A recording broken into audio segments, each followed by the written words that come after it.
proper compliment. Like a proper one. Not just like, oh, your hair. Oh, your hair. Well, you're a bit grumpy when I first said hello to you this morning. No, I told you to get out and get back into your car and go home. That's not true. Play me a nice compliment. I'm thinking. Come on. Go up with that. It's World Compliment Day. You must have been thinking about I said you were looking good. No, that's just that's blasé. just literally how you're getting on. Like your jumper. See, you're really incapable of. I am. You're not complimenting me now in the back turn. See, I'll compliment you. You see, that would be far better. No, see, I have to ask no, first. hold on Forget a it. second. No, I don't need it. Don't need Lee, it. Stick it. I'll No. say genuinely, you're a very nice person. Thanks. You are very good with your time. You do an awful lot for other people, and you're a good sound fella. See? Ah, jeez. All right. Cheers. Okay, Have you any show some of them tissues up there? I nearly believed you there. No, I was genuine. You couldn't even say one nice thing about me. I said you were anyway. looking good. Okay, there you go. Come on, me microphone now. No, I didn't. You just had nothing to say. All right, that's the sign of you there now, boy. You tuned to the 9 till noon show. It's 9 o'clock. Let's get a news update and cross over to Donna Marie Doherty. Thanks, Greg. Good morning. Independent Ireland is calling for a referendum to change the presidential nomination system. It's after Maria Steen failed to secure the support of 20 Oireachtas members to appear on the ballot paper. The first full day of campaigning in the elections is underway, with Jim Gavin, Heather Humphreys and Catherine Connolly canvassing various parts of the country. Leader of the Independent Ireland group, Michael Collins, says change is needed in the way the candidates are nominated. That's one of the proposals we're putting before the change that we want. And we want to include our MEPs in Ireland to have a vote in relation to who could be a presidential candidate in this country. We also need to look at the outdated system that's working in relation to the councils. The HSE has acknowledged it's having some difficulty recruiting staff for the new Ballyshannon Community Hospital. In a meeting of the Regional Health Forum this week, it was told there's issues in which they are working to overcome. Meanwhile, potential uses for the now vacant Rock Hospital are being assessed. Donal Kavanagh has more. Answering questions from Councillor Micheál Naughton, officials confirmed recruitment for the 52 long-term care beds and 10 short-term care beds at the new Ballyshannon Community Hospital has been completed, and those beds are now fully operational. The remaining 10 short-term care beds and 8 dementia care beds will be opened on a phased basis once recruitment for the necessary staff grades has been finalised.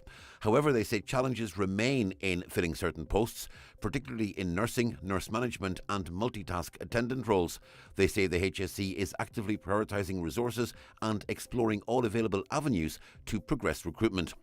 With respect to the site of the Rock Ballyshannon, the HSE says it's currently developing an accommodation strategy, reviewing the long-term requirement for this property and possible future uses. The EPA says Ireland will struggle to meet stricter air quality targets on the way from the EU. The latest air quality report from the environmental watchdog shows standards are good and currently do meet the EU requirements. However, the Environmental Protection Agency says pollution from traffic and solid fuel will need to be reduced to meet stricter rules in the future. Niamh Conley from the EPA's Environmental Monitoring and Surveillance Unit says burning solid fuel is the main cause of harmful pollution. The residential solid fuel burning is the dominant source of the fine particulate matter, the PM2.5. So the important thing is people do stay warm in their homes. If they do decide to light a fire, use low smoke fuel. Like what we burn does impact us, our family and our neighbours. So if people can, they should move from the solid fuel heating system to a cleaner heating system. There's been a 20% drop in the number of COPD admissions to Letterkenny University Hospital since the establishment of the Care Virtual Ward. Using Bluetooth-enabled monitoring devices to track respiratory rate, oxygen saturation and heart rate, patients are safely cared for at home while their data is reviewed daily by a traffic light triage system. Following an evaluation of the initiative, it was confirmed that 934 hospital bed days were avoided and over €4.2 million in potential savings were recorded. Looking now to weather, it'll be mainly dry this morning. There will be outbreaks of rain and drizzle through the afternoon, along with some mist and some hill and coastal fog, feeling mild with highest temperatures of 16 to 18 degrees. That's all for now from the newsroom. Back with more at 10 o'clock.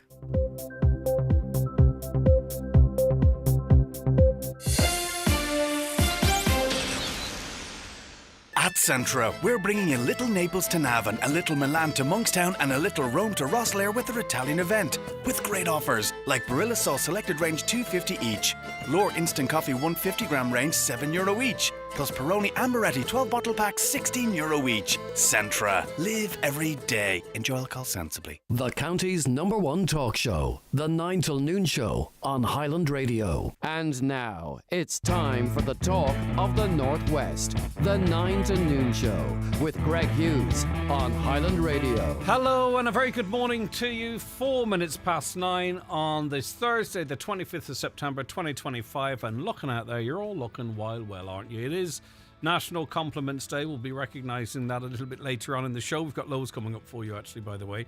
We want you involved in that conversation, starting your own, raising your own issues, passing on your own news, good or bad, whatever you need to get off your chest. 086 60 25,000, that's the WhatsApp and text number. 086 60 25,000, or give us a call on 07491 25,000, and you can email comments at highlandradio.com. And it is World Compliments Day today. You know, sometimes, we have to wait till someone's not around before we're very nice to them and tell them what we really think, or express what we really think. So maybe today, if there's someone close to you or someone in your life that you want to say something nice about, pay them a compliment. Why not reach 90,000 people here by texting into us? So who is in your life that you want to pay a compliment to, say something nice about, get them into us on 086 60 25,000. Be nice for you. It's nice to give a compliment, but it'll be particularly nice for the person on the receiving end. And Donna Marie and Shannon were out and about yesterday. They were down at the ATU, in fact, chatting to students and teachers and people working down there to get a sense of, what compliments they might pay. So we'll play that out for you a little bit later on today. Lovely Elisa Walsh is smiling out from the front of the Tyrconnell Tribune this morning. She is 4 years of age from Kerrykeele, and she has type 1 diabetes. We would have spoken to her mother on this programme. She requires a full-time special needs assistant to monitor her insulin levels while attending the local school Columkill. Appeals by the school and her family have been rejected. Therefore, Alyssa must remain at home until this crisis is resolved. Alyssa was already in the infants class for 3 weeks. The school stood the cost in the hope the problem would quickly be resolved. Alyssa's mum, Lorna, said it is heartbreaking to see how she's missing all her wee friends in class. She radiates happiness, and all she wants is to bring her wonderful smile into the school. We have been working with Lorna on that story and in contact with the relevant agencies as well, and awaiting some responses in relation to that story. The Donegal News, their front page, 6 months after a collision that killed his brother and left himself with life-changing injuries, Letterkenny man Martin Gallagher now finds himself homeless. A funding shortfall has stalled vital accessibility works on his home, and family members are now trying to help him find alternative accommodation. On St. Patrick's Day, Martin and his brother Anthony were struck by a car just metres away from their house on Charlie Daly Terrace in Ballymacool as they returned from a night out at a local pub. Anthony, who worked as a council lollipop man, succumbed to his injuries, while Martin was left with life-changing injuries which severely limit his mobility. The Derry News this morning, judge rules evidence admissible. This is very significant news for those who lost loved ones, particularly those that are part of the Soldier F case, that the judge rules evidence is admissible. A judge has ruled that key hearsay evidence in the trial of a former paratrooper accused of 2 murders on Bloody Sunday can be admitted as evidence in his trial. Judge Patrick Lynch, who is presiding over the non-jury trial at Belfast Crown Court, granted an application by the prosecution to admit a number of statements made by other soldiers on the ground during the shootings in Derry on January 30th, 1972. On to the Nationals now, and as you would know, the presidential race is going to be a 3-horse race. Some are saying it's a horse with 3 heads, but anyway. The Taoiseach has rejected suggestions that the nomination process for the presidential election is anti-democratic after a failure of independent candidates to get on the ballot prompted calls for changes to the rules. This is in the Independent. Conservative activist Maria Steen, who fell short of the 20 TDs or senators needed to secure a nomination, criticised what she described as an oppressive consensus in Irish politics. Another independent, Gareth Sheridan, who was unsuccessful in securing the backing of 4 local authorities, predicted an underwhelmingly low turnout in the October 24th election. The 35-year-old businessman strongly criticised the nomination process and said the loss of choice on the ballot paper is the loss of my generation. And it is unusual to have such a short field. There hasn't been such a short field in a very long time. I think since 1990. But the system, there is an argument to say that if the right independents stand, then, you know, they will get onto the ballot paper. You know, Miss Steen was quite decisive. Decisive. Not necessarily her, but her supporters. You know, a lot of stuff was said in social media that might have put people off from people supporting her. But just to run through the political affiliation of candidates in the last 6 presidential elections. So nothing has changed since 1983, right?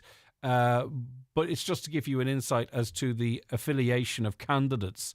Because if the system was completely skewed, you would imagine then it's only going to be party candidates, wouldn't you? Well, the runners and riders over that period of time, 13 candidates were independents, 3 were Labour, 3 were Fine Gael, 2 were Fianna Fáil and 2 were Sinn Féin. Now, there's 2 ways of looking at it. In the past, independents clearly were easily able to get onto the ballot paper. So what's changed this time? The quality of the independents? Question mark. That's not a statement. Or perhaps maybe the system is skewed in such a way that if the parties want to preclude someone from running, they can. I don't know the ins and outs of it. I just know that, you know, Maria Steen, some of her supporters, they did pee some people off, and that's probably what cost her in the end. You can't sort of coerce people into supporting you. You have to almost wine and dine them. But anyway, the Irish Times this morning, the coalition is warned again it risks overheating our economy. The government has been warned to scale back spending or risk overheating the economy. In its latest quarterly bulletin, the Economic and Social Research Institution said the government's fiscal stance, including the proposed 9.4 billion budget for next year, was adding to demand pressures at the wrong time in the economic cycle. I'm just on the crease here. My apologies. Of the paper, that is. This could be damaging in the long term if capacity constraints or cost inflation prevent the full delivery of the National Development Plan, it said. Ideally, the government should be running a surplus when you adjust for the windfall taxes, the ESRIs, Alan Barrett said. The government's also being told as well, too, that they're not going to meet their housing targets this year or next. And one of the big problems is wage inflation in the construction sector. The Irish Farmers Journal this morning, the Irish Cattle Breeding Federation has revamped the genetic evaluations of the national cattle herd, resulting in new Eurostar ratings for all beef cattle and new economic breeding index values for all dairy animals. The move has boosted more continental cattle breeds into the top 100 active bull lists, with a resurgence of Charlie and Belgian Blue sires, in the rankings. On to the Nationals now, and on to the red top tabloids now. The Irish Daily Mirror.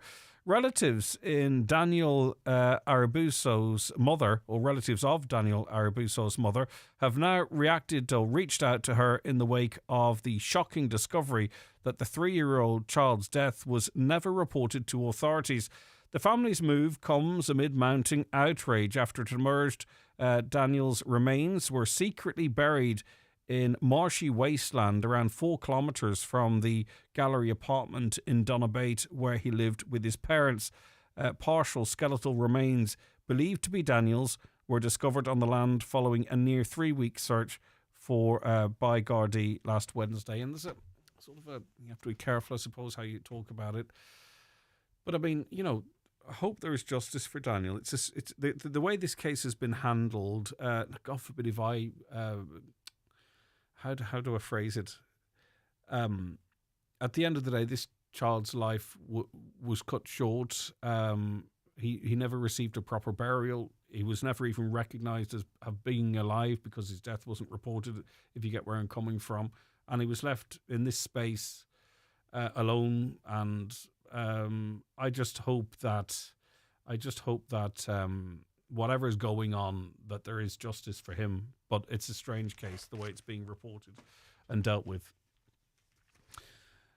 Apparently, young Irish people are turning to trusted news brands to verify social media stories. 80% of those aged 16 to 29 engage with an Irish publication every week, a new study has found. Over the course of a month, this rises to 95%, and in an era of rampant social media disinformation, as they've described it, the majority check the accuracy of stories they encounter online, which is good. The study was commissioned by News Brands Ireland, the representative body for national news publishers. Researchers Colour Text spoke to 2,000 young people across the country, and News Brands Ireland CEO Anne-Marie Lenihan yesterday said this study confirms that Irish news brands are not just informing young people, they are guiding them through the maze of online misinformation. But I think the newspapers need to be more than just fact checkers, that the young people are primarily getting their news online. But if they feel they want to check something, that's when they go for a paper. It'd be hard to make money out of that. A difficult story, a shocking story as well.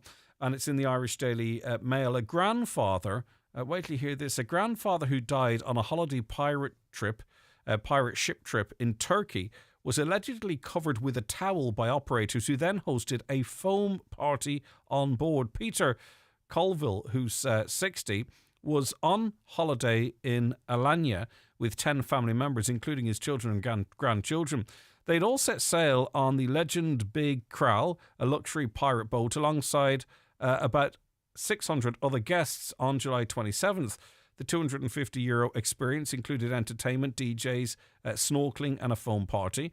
On the second swim stop at Cleopatra Beach, property maintenance boss Mr. Colville went into the water, but his family lost sight of him. He was found moments later, face up and unconscious in the sea. He was brought back to the deck and CPR was administered. His wife, Rosalind, who's 53, collapsed from shock. His daughter, Nikita Colville, 27, said, unbothered and clueless, staff on board just stood there watching. She said the barman declared him dead before staff covered his body and face with a towel. The Coast Guard arrived and her father was taken to hospital where he was confirmed dead. And while the family, including 2 of his grandchildren, were taken off the boat, the crew began a foam party for the remaining passengers. Miss Colville claims she then had to break the news by phone to her 4 brothers and their families. It's a toughie one, that, isn't it? And maybe you're going to be the next traitor, are you? Over 5,500 people have already applied to be on the next Traitors Ireland. It's going to be produced and revealed next year, or released next year. The smash hit show ended on Tuesday night with Vanessa, Oyen and Kelly claiming victory over Nick and Ben. And before the finale was even broadcast, the applications were rolling in. 5,500 of you. I would say on finals night, never has so many calculators all been used at once, with everyone dividing 42,900 by 3 and wondering, was it worth it? All right, so, okay, that was a run through some of the papers today, some of the stories making the news. Newspapers are kindly supplied by Cosgrove Centra, Mountain Top Letterkenny. Now with the new look Mountain Top Diner. Garda emergency, how can we help? Please help me. Daddy has a knife and he's hurting Mammy. Please help.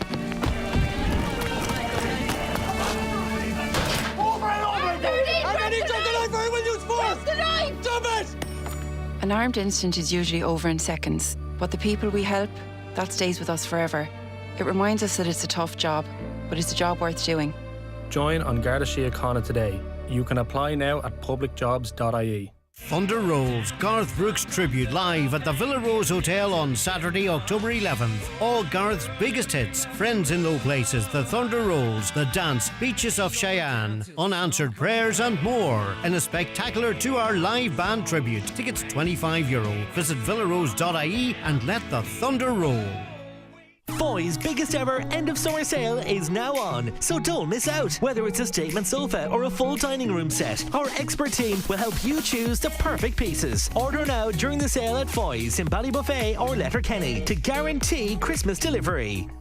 A water conservation order continues to be in place in the Milford area until October 13th to safeguard the water supply for essential purposes. This order follows many months of dry weather, putting the water source under stress. Please do not use a hosepipe or sprinkler and conserve water wherever you can. Together, we can safeguard our water resources. Learn more at water.ie/WCO. Uisce Éireann, delivering water services for Ireland. Without people like you, our efforts would fall flat. But when people like you give blood, someone in need gets a lifeline. Maybe someone just like you. We never get to choose when to need blood, but we can choose when to give. Find out how to become a donor at giveblood.ie. We count on you.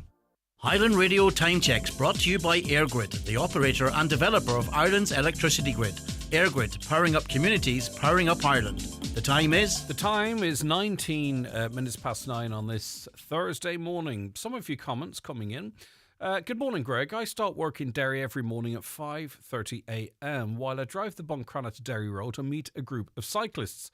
Cycling at this time of the morning is ridiculous. There are very little lights on and do not wear reflective cycling gear. Can anyone explain why people would go for a cycle at this time of the morning? In the summer, it's totally different. There's lights, so I've no issue with it happening in the summer months. Maybe that's when they believe it's safest to do so and before work. I don't know. Good morning, Greg. I'm sending this text with the hope that it reaches the driver I meet every morning on the way to work. I work in Carndonagh and I travel on the quickest point to Carndonagh Road each morning between 7:30 and 8 a.m. I'm meeting a male driver each morning who has no regard for his life or anyone else's. Several times I've witnessed atrocious passing at dangerous bends and even on straight parts of the road, all at high speed. I'm only able to get a partial number plate because he's driving so fast and reckless. You know who you are in the Audi. I'm hoping he hears this or someone in his family does, or even let other road users know. Maybe someone with dashcam might get a full registration plate so this young man can be apprehended before there's another fatality on a road that already has had far too many tragic losses.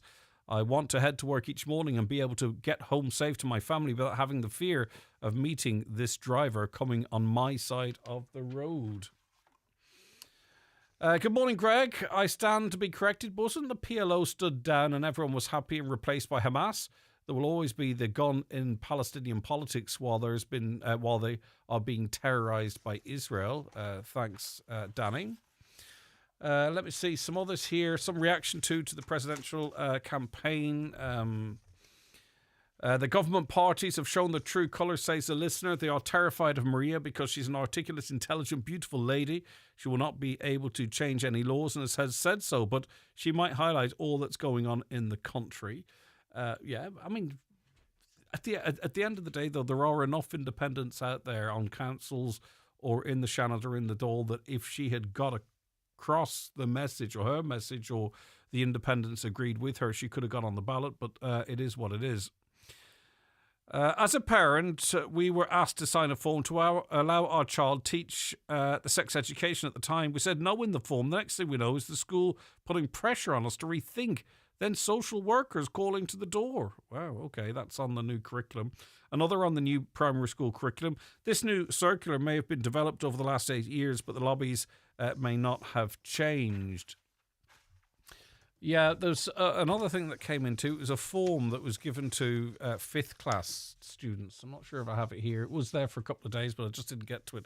But the form, it wasn't from the school itself, but it was from someone who's coming in to speak into the school. And there was a section on gender, and it was like male, female, non-binary, or something else. And you were to write in what else your gender might be. And this was in 5th class. A couple of teachers sent it in to us and weren't too happy about the situation. Back to Maria Steen. The political establishment have blocked Maria Steen from running. The councillors in Donegal will not be forgiven come next election. Shame on them all. I'm not really sure the councillors... My understanding was there was moves within the council to nominate someone, but it wasn't Maria. Now, I'm open to correction on that. I think it was Gareth, the other guy, Gareth Sheridan, and not Maria Steen. That's my understanding. But then they couldn't make the 5, or they couldn't get the 5 councillors to call the meeting effectively.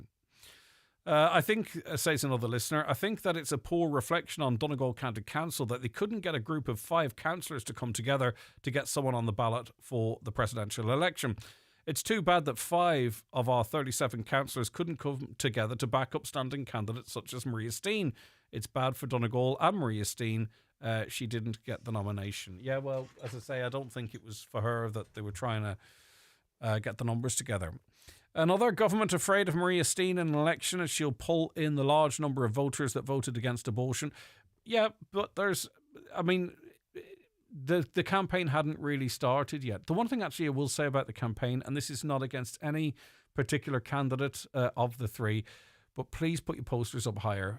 Just down the road from us here, firstly, the posters must be over 7 foot off the ground on walkways or cycleways, but there's posters that are just down the road from us here on a footpath, and they will take someone's eye out. Someone on a bike, or someone walking with a guide dog, or someone pushing a prank, or someone. There's a corner of one of those posters, and it is literally at eye height, if not a little bit lower, but that depends on someone's height. It's very early in the campaign. A lot of posters will be going up. Please get them up above the 7 foot, because it's not for necessarily people with full vision and their full capabilities to walk and what have you. They will be able to avoid them. But if someone is walking down this one that's just below me here with a guide dog, the guide dog won't recognise the poster. The corner potentially will rip the face off them. So it just so happens it's a Jim Gavin one there. It's got nothing to do with the candidates. They're not putting them up. They don't know where they're going up. But really, seriously, have a look. Get a ladder. Stick them up. People might like them or not like them, but stick them up above the 7 foot before someone is seriously injured, because that would be a nightmare and not very good for any particular candidate either. As I say, the majority probably is still to go up. I'm not preaching, by the way, but we do enough interviews with the likes of Vision Ireland and others to know that there is genuine danger there and people genuinely get injured, and I have a responsibility to point it out if it's pointed out to me or if I see it myself. The Royal and Prior Leaving Cert class of 1975 are holding a reunion on Saturday the 27th of September. There's a school visit planned for 3 p.m. and a reunion buffet. Anyone who hadn't already signed up can contact Joe on a number that we have here. There's no point me reading Joe's number out because it's a long mobile number. But if you were the Leaving Cert, Royal and Prior Leaving Cert class of 75, there's a big reunion on the 27th of September. Some people love them and some people abhor them and would avoid them at all costs. Not that particular school. I mean, reunions. I'm not sure I'd be... no, I wouldn't be waffling if it was, would I? Caroline? Some people, not that one in particular, but just don't really like sort of going back over stuff, if you know what I mean. Right, we're going to take a quick break, and our first guest of the show will join us in just a couple of moments. Stay right where you are. Watch the show live now on YouTube, Facebook, and at highlandradio.com. Looking for a career change? Come along to McElhenney's Job Fair event to learn about job opportunities in Donegal's largest independent retailer. Join us in Ballybuffet on Thursday from 6 to 8 p.m, Friday from 6:30 to 8:30 p.m, or Saturday from 1 to 5 p.m, and take the first step towards a new chapter with McElhenney's department store. Thinking about changing your car? Making the change is easier than ever at Kelly's Toyota, thanks to Toyota Approved Used. Choose from our extensive range of used passenger and commercial vehicles, including 242 and 251 demo models at great prices. Tested and approved by Ireland's most trusted car brand. All our cars come with a 12-month comprehensive warranty with flexible payment options available. Talk to Kelly's Toyota today. Toyota, built for a better world. Terms and conditions apply. The sofa and mattress sale ends this Sunday at Easy Living Furniture. If you're searching for a stylish new sofa or a more restful night's sleep, look no further. We have a wide selection of sofas and mattresses with huge reductions across both ranges. Speak to our furniture experts in store today to find the pieces of your dreams at unbeatable prices. The sofa sale ends this Sunday at Easy Living Furniture, Crescent Lake Retail Park, Derry, Londonderry. September has arrived and your local Maple store has everything you need for a fresh new season. From tasty lunchbox fillers to warm autumn treats and all your everyday essentials. Maple has everything you need under one roof. Quick, easy and always local. Call into Maple Milford, Maple Express Carrygard, Falcarra Castlefin or your nearest Maple store. Keeping it fresh, local and convenient. Don't forget to follow your local Maple store on Facebook for exclusive monthly offers and updates. Ah, that's the sound of Caller, of cosy movie nights in, shove over, of the post-match get the cold out of your showers, a fry up on a Sunday morning. It's the sound of homes running on easy, efficient energy. And right now, homes not on the gas network can get a free boiler by switching from oil to Caller gas for their home energy and heating. So every day sounds a little more like this. Nice and toasty in here. Caller, the energy that connects us. Terms and conditions apply. See calorgas.ie for details. Saturday 27th of September is National Public Library Open Day and everyone is invited to take a closer look at their local library. There are books and so much more. Call into your local library branch throughout the week for events, news, research, study or join a club. Pop in or join us online to find out more at donegallibrary.ie. Now, as I mentioned, this is National Compliments Day, and Jigsaw's calling on the public to give more than words this September. Share a compliment and make a donation to help a young person access support when they need it most. Mike Mansfield's Director of Communications with Jigsaw. Hi, Mike. Hey, Greg. How are you? Good morning. I'm good. Yeah, today's a good opportunity, isn't it, really, I suppose, for us to, not just... one of those compliments where it's just how you're getting on almost, but actually maybe dig a little bit deeper and have a deeper conversation about what you like about someone, what's good about them. Yeah, that was very much the starting point for National Compliment Day, Greg, was trying to find ways to bring a bit of positivity and a bit of optimism into our daily lives. We did a bit of research a few years ago where actually, as Irish people, we're terrible at giving and receiving compliments. And yet we know from lots of different research that actually the giving and the receiving of compliments is a really positive thing. I think increasingly in a world that seems hell-bent on kind of tearing itself apart, that, a bit of hope, a bit of good vibes, a bit of positivity are really important. They lift us up. They remind us that that other people have our back, that other people are thinking about us, and now more than ever, I think that sense of community and sense of coming together is really, really important. Also, too, there's evidence, isn't it, to show, or isn't there, to show that kindness, compliments, it triggers positive reactions in the human brain. Absolutely. There's a huge release of what's called oxytocin, which is one of these really good vibes inside of us. And we know that giving, one of our key messages in Jigsaw's kind of 5 a day for your mental health, 5 key ingredients that are really important to build into your day.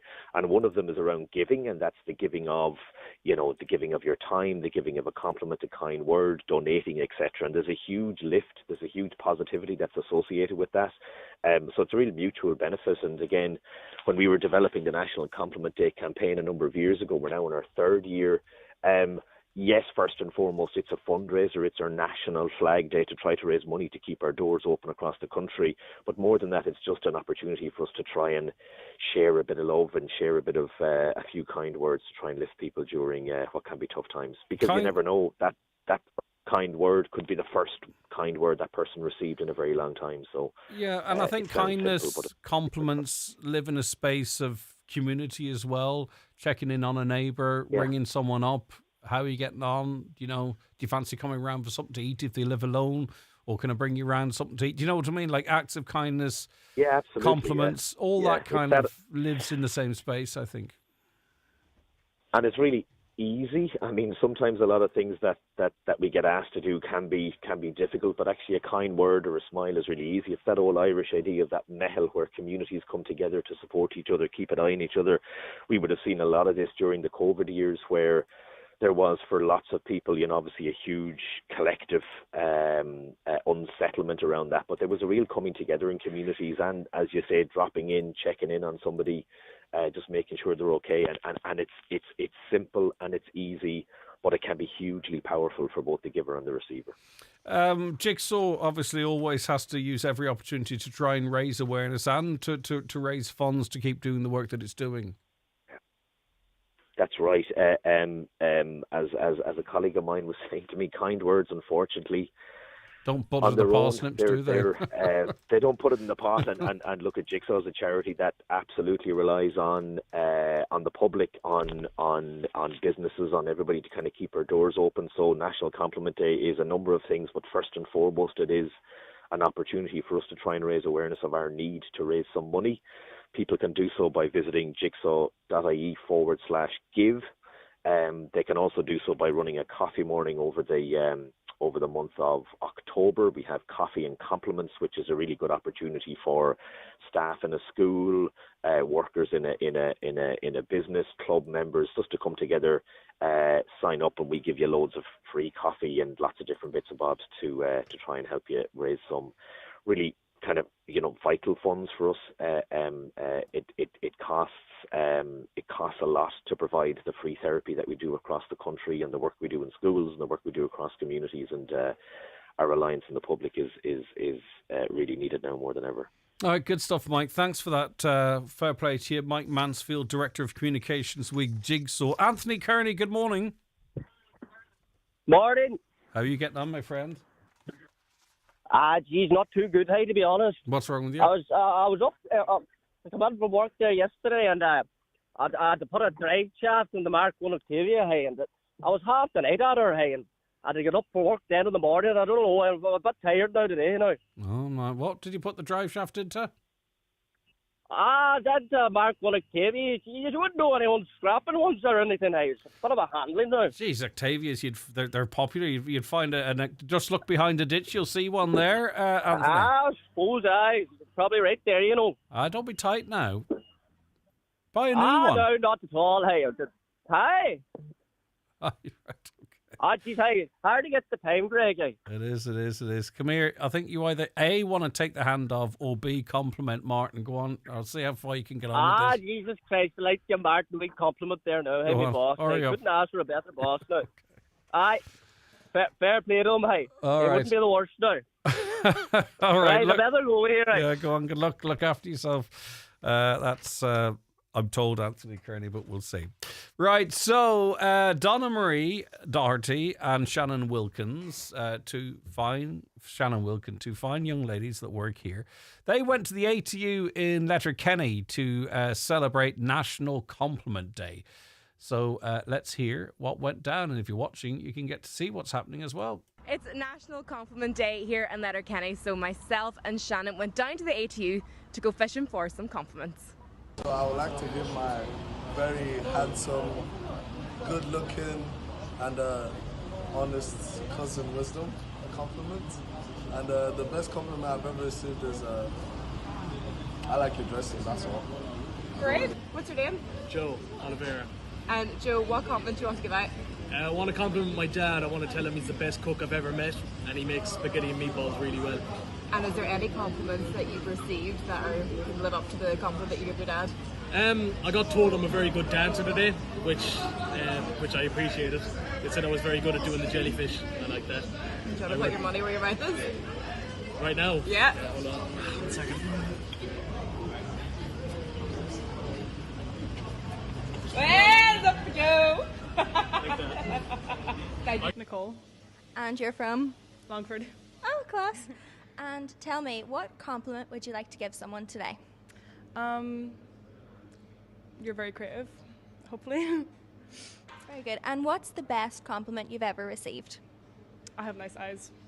You do have nice eyes, actually. Thank you. So, yeah. Thanks. Of course. Okay, so we're here with? Stephen. And Stephen, it's National Compliment Day, so who would you like to pay a compliment to? Porrick, I really like your hair. Savannah. And where are you from, Savannah? I'm from Rafo. And tell me, who would you like to give a compliment to today? I would like to give a compliment to my mum. I'd like to say that she is very beautiful, and for being a single mum, she's worked very hard in everything she does, and I'm super proud of her. Shout out to Savannah's mum. And what's the best compliment you've received? Probably just like a nice compliment, like you look good today, or you look beautiful, or something like that. It's always very nice to hear. So exactly, it's the simple ones that are the best. Of course, definitely. And it could be so little, but it means so much to somebody if they're having a bad day. Like, so. Name and where are you from? Dara Hennigan, I'm from Ardra. And Dara, What compliment would you like to give someone today? I'd like to tell Catherine Manelis that she's a very nice second mum to have, as like she's one of my friend's mums and she's very caring. Here with Jake. Jake, who do you want to pay compliment to today? I am paying a compliment to my friend Juron.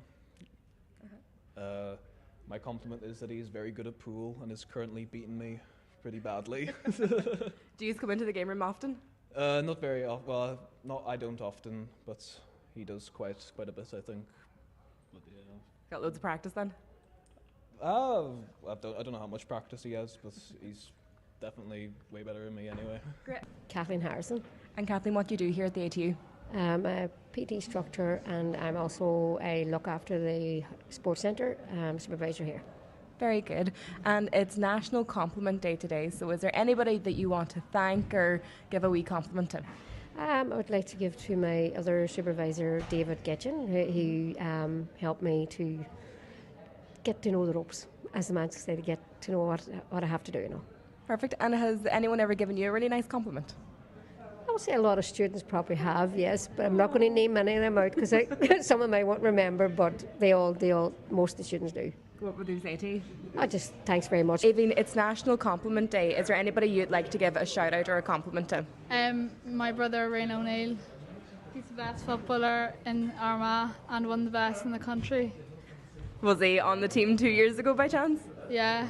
Very good. And has anybody ever given you a very nice compliment that made you feel really nice? Yeah, that I'm a good footballer and camogie player. Is it Gaelic football you play? Yeah.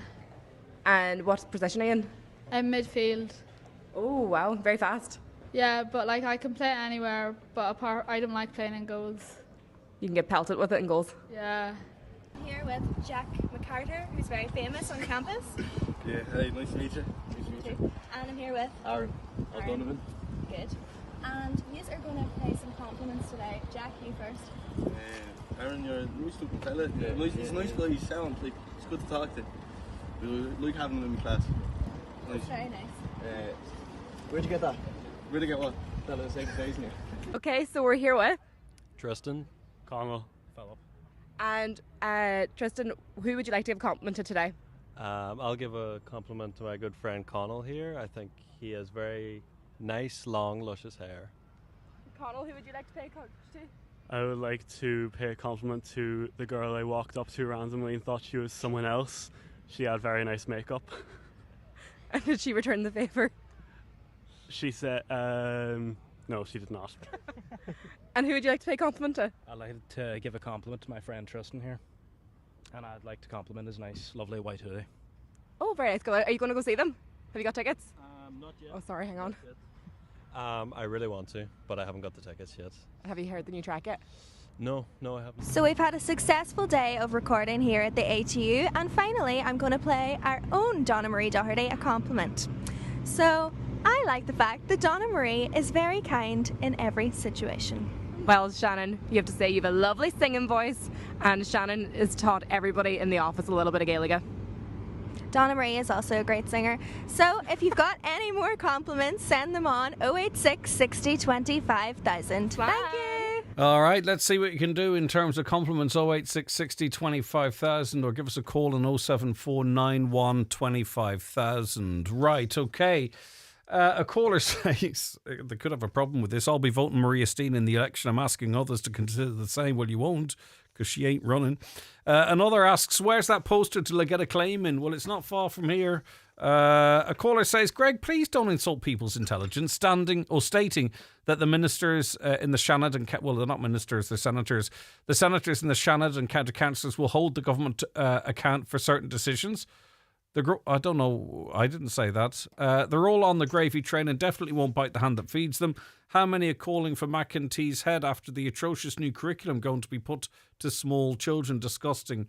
Don't think I stated at any point that the Shannon and the county councillors would hold the government to account. I'm not sure if you're listening to a different radio station.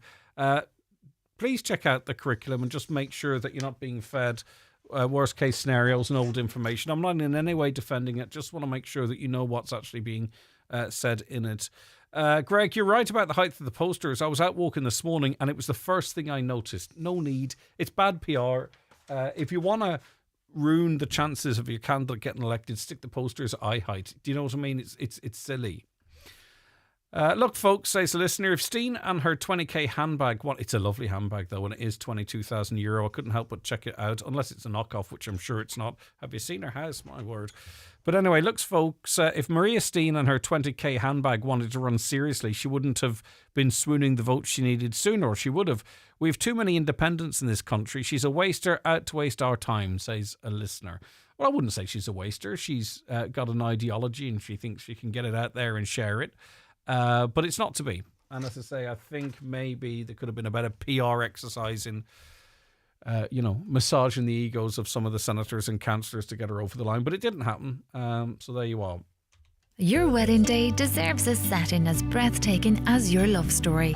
At Harvey's Point in Donegal, say I do on the sparkling shores of Loch Esk, framed by the majestic Blue Stack Mountains. From romantic outdoor ceremonies to elegant receptions in our grand ballroom, every moment is designed with love and delivered with 5-star care. Harvey's Point. Love at first sight. True love forever. Start your journey with a personal viewing. Visit harveyspoint.com. Your forever begins here. Do you live in Ballbuffet and have old gold or silver jewellery to sell? Then call to Jackson's Hotel Ballbuffet today between 1 and 6 p.m. to sell your old and broken gold and silver jewellery. We will buy your gold and silver in any condition, even if it's broken. Cash paid. We've reached the semi-final stage of the Donegal Senior Football Championship, and Highland will have live commentary from both games this weekend. On Saturday at 5, it's Gweedore against St Michael's, and then on Sunday at 4, Naomh Conaill take on the Four Masters.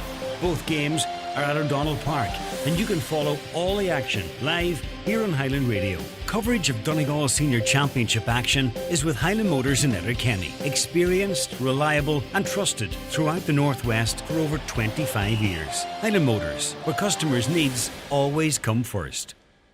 Hillary's are on a mission to help the nation get window-wise.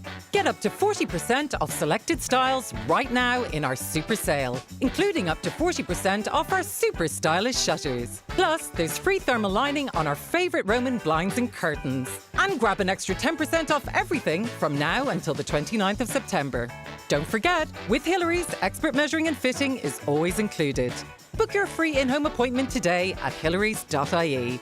Conditions apply. Conas tá cuasaí? Conas tá chláán? Conas tá tú féin? Conas is féidir am cabhar leat? Tá síon tacaíocht do riine bhfuil néaltrú arthú leis an gceist conas a chur. Cé gur focail beag é conas, déanann an nasc sóisialta seo difear mór. Má tá aithne agat ar rinne a déan néaltrú a bhaim arthú leabhar leo. Fólam conas is féidir leat cabhar le pobal a thógáil atá cumsíoch ó thaobh néaltrúthe de ag understandtogether.ie. on HSE. Highland Radio weather updates brought to you by McElhenny's. With new season styles arriving daily, discover the latest fashion, footwear and accessories for autumn in store or shop online at mcelhennys.com today. Okay, so it's going to be quite a pleasant day, dry throughout, temperatures in the mid-teens. Now, as you would know, there is going to be a veterinary school established at the ATU, and it's potentially massive. We're going to be speaking shortly to Professor Patrick Pollock, who is head of veterinary medicine and surgery programme at the ATU in Letterkenny. But as I say, this is a story we've been tracking for quite some time, and one of the voices that we've been hearing from is vet Gerard Rorty, who's long been sort of advocating also and campaigning for such a development in this part of the world. And let's remind ourselves from back in 2023-24 of some of the comments from Mr. Rorty. You, Gerald, very passionate, and you have been very passionate about the establishment of a vet school here in County Donegal, and you use pretty much any opportunity you can to push for this. And we have three guests, by the way, to discuss this. But Gerald, I just want you to sort of outline again, for those who may not be aware, where we're at and how important it is, I suppose, that we start actively trying to secure such a facility. Well, the background is, Greg, as you know, I was involved in veterinary practice in Donegal for over 30 years, and we always had a massive problem recruiting vets to Donegal, mainly because there's only one vet school, and at the moment 50% of the Irish vets who are practicing, who are being trained, are actually being trained overseas. And it's an awful indictment on the entrance system within UCD Vet School that of the 27 brilliant post-primary schools that we have in Donegal, I know of only 4 of them who have ever succeeded in getting a vet into UCD Vet School. So in fairness to the present government, they have listened to the lobbying from the veterinary profession, and they have shortlisted 3 very good bids. One's Waterford, one's Limerick, and one's ATU, which is a combination of Letterkenny and Mountbellew. Now, I really take my hat off to ATU. Initially, I was a wee bit cynical as to, could we do it? But listen, Paul Hannigan, Orla Flynn, Joanne Gallagher, they've had tremendous foresight in putting together a really good bid. And we are in literally the last few weeks of this decision-making process. So Patrick O'Donovan, the Minister for Higher Education, and Simon Harris will make this decision over the next few weeks. Now, the economic impact of a new vet school in Donegal is phenomenal. It's not just the fact we're producing vets, and hopefully a lot of them will be from Donegal and stay in Donegal. It's the impact it has on agriculture. It's the impact it has on small animal practice. It's the impact it has on induced research. And the economic impact, if we look, for example, at the SRUC, the new vet school that went to Aberdeen, bigger economics to the presentation showing that the gross value added to the Aberdeen area was 28 million, generated over 240 jobs. In terms of people listening in today, people familiar with soccer, this is a bit like having a Premier Division university course as opposed to a First Division university course. If we can deliver a vet school, which I think A2 are well capable of delivering, then we can deliver anything. Medical faculty, we can deliver absolutely anything. So that was a number of years ago, and here we are. That was delivered. Professor Patrick Pollock, Head of Veterinary Medicine and Surgery Programme at the ATU Letterkenny, is with me. Good morning to you, Professor. How are you keeping? Good morning. Very well, thanks. Thanks for the invite. It's very good to have you with us. And I'm told by reliable sources that, you could have had your pick of roles and that we're very lucky to have you here in this part of the world. Why did you choose this position? Listen, I think that a veterinary school in the northwest of Ireland is about the most exciting thing that's almost ever happened in veterinary medicine. Putting a school, where the need for new vets is highest, is a real clever move. And I was very much taken with the ethos of ATU and their enthusiasm for delivering the programme. And that delivery begins September next year. It does indeed. This time next year, we will have our first cohort of 40 new budding vets, and we're looking forward to it.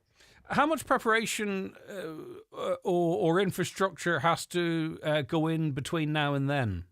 Yeah, listen, it's a huge piece of work. We obviously have to staff it. We've designed and validated the curriculum, which is a little bit different to the curriculum in a standard vet school. And we've obviously got quite a big building piece to do. We're building 2 referral hospitals. We're building 2 first opinion practices, and that's happening at a greenfield site at Knocknamona and Letterkenny. So lots of work to do, but we've got a great team. Yeah, for sure. And initially there are 40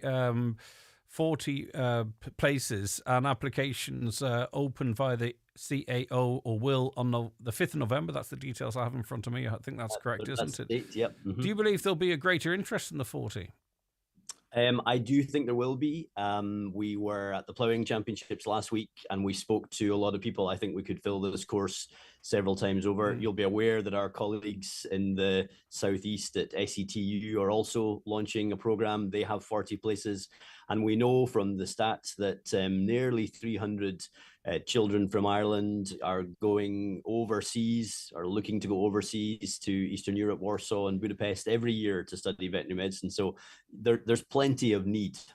And that is not necessarily by choice. I mean, obviously there are always going to be people that maybe will choose to study overseas because they might think it might enhance the experience. But we do have a situation at this stage that, close on 1 in 2 perhaps feel they have to go abroad to continue their career. There's no doubt that people do choose to study. That's the beauty of living in a European Union, isn't it? That we can do that. But we hear from lots of school leavers and lots of families that people are disappointed to leave and wish they could stay. And the capacity hasn't been there in recent years. So we've seen it across Europe, new vet schools trying to plug that gap because of the challenges in the profession. I'm reliably informed too, and this is in no way to cast any shade on your colleagues, but you do have a good reputation, and that means you've got good access to good lecturers, and you know, you yourself and those lecturers will attract people specifically to the Northwest, not just because it's available here. Well, this is nice to hear that. I suppose, you know, I have worked in a number of different vet schools, and we've often struggled to recruit, you know, people into certain places. I've worked in Scotland for many years, and it can be hard to persuade people. I have been overwhelmed by the number of people applying to the positions. We were actually interviewing just yesterday for some of the positions that we have to fill, and you know, we had a great group of candidates. Any one of them would have been appropriate. So I think we're going to be lucky, and we'll have a good team. Pardon my ignorance in this, I'm not just in this space, but given the fact that people will be studying here now compared to overseas, and the fact that it's based in the Northwest, will that harness or see an output of certain types of vets that are interested in particular areas, you know, where there are potentially gaps here, not just in the Northwest, but across the country? I mean, across the country, the gaps are in, you know, mixed and large animal practice. There's no question about that. We're going to recruit from, you know, a spectrum of different school leavers. I think we hope that we will start to you know, reverse some of the trends. The major worries are retention. You know, you'll be aware that around 30 to 50% of young vets are leaving the profession within 5 to 7 years. So it's really about giving them the skills and the resilience to thrive in the profession. So yep, I certainly hope if we recruit from rural areas that people are more likely to return to those places, and if we give them the skills to thrive in those areas, they hopefully will. But it remains to be seen. How does it work in terms of point requirement? Because perhaps maybe a person's motivation to study elsewhere might be, you know, a higher bar to reach. So do we have any indication as to what the situation will be here? Well, we can't put a figure on the points yet, because obviously we haven't been through a CAO round. We are looking for people with good academic ability, so an H4 in chemistry or phys chem, and an H4 in biology, ag science, or physics. But we're also looking for some other things. We're going to have a mandatory experience requirement. That's 60 hours in a mixture of small and large animal veterinary settings. And we're also looking at something slightly different, which hasn't been done before in veterinary medicine, which is a situational judgment test, which will be looking at things like people's ability to collaborate, to communicate, to be empathic, ethics and motivation and problem solving. And that'll be done online, and will moderate the CAO point score. And I'm reading between the lines here, but I wonder, given the fact that many leave even after qualifications, are you trying to ensure that people know exactly what they're getting themselves in for, and that you get the 40 that you get through the doors in September are going in with eyes wide open, and they're looking to make a lifelong career in this space? We very much are. You know, I've been a vet for 27 years, and I've loved every day of it. When I joined the profession, it was on the back of reading and watching James Herriot. You know, those things have kind of changed now. The role of the vet has changed. We're really looking for people who can, you know, they can go into small animal practice in the centre of Dublin, or they can deal with a cesarean section on the side of a hill in Donegal, or they can deal with a disaster management role, you know, perhaps somewhere in a low and middle income country. We're required to do all sorts of things, but it is at times a tough career in a tough environment, and people need to be aware of what they're getting into to thrive. But we've tried to be clever. We've got yoga, we've got cookery, we've got how to repair your car, as well as all of the standard scientific subjects. So hopefully we'll create real rounded global citizens. Brilliant stuff. Listen, thank you so very much indeed. Take care of yourself. We look forward to chatting more into the future. Look after yourself. Professor Patrick Pollock there, Head of Veterinary and Surgery Programme at the ATU in Letterkenny. All very exciting, isn't it? And I wonder if, you know, that resilience and what have you is not necessarily specific to veterinary, but it's something we have to look at for all graduates. Back after the news and obituary notices. Mas dúil de te bheith fisrach is má fánart feibanna a réiteach. Mas mín le túncar immert, cheistan a garda de chrí, mas dín wat difrií anmh, le bartas fwy blin níos fearr. Nú má tú tóca leis an leibge, is tú a ggéirigí a churchan cín. Mas mín le tú sáid a bhaintas de chuid scilina, chun chuid go darfach leis an tochaí. Tá post pwy bli ann chuige sin. Is cum a cadiad de réimsí spéise, is cum a cin scilin a hagat. Cuairdig na ciata gairimí agsúla publicjobs.ie. Country Sundays at the Clanry Hotel, Letterkenny. This Sunday, it's Patrick Feeney and his band. Dancing 9 till 11, admission €20. And coming soon, it's the Derek Ryan weekend. Only €249 per person shared on October 10th and 11th. Call the Clanry Hotel today for details. But this Sunday, it's Patrick Feeney at the Clanry Hotel, Letterkenny.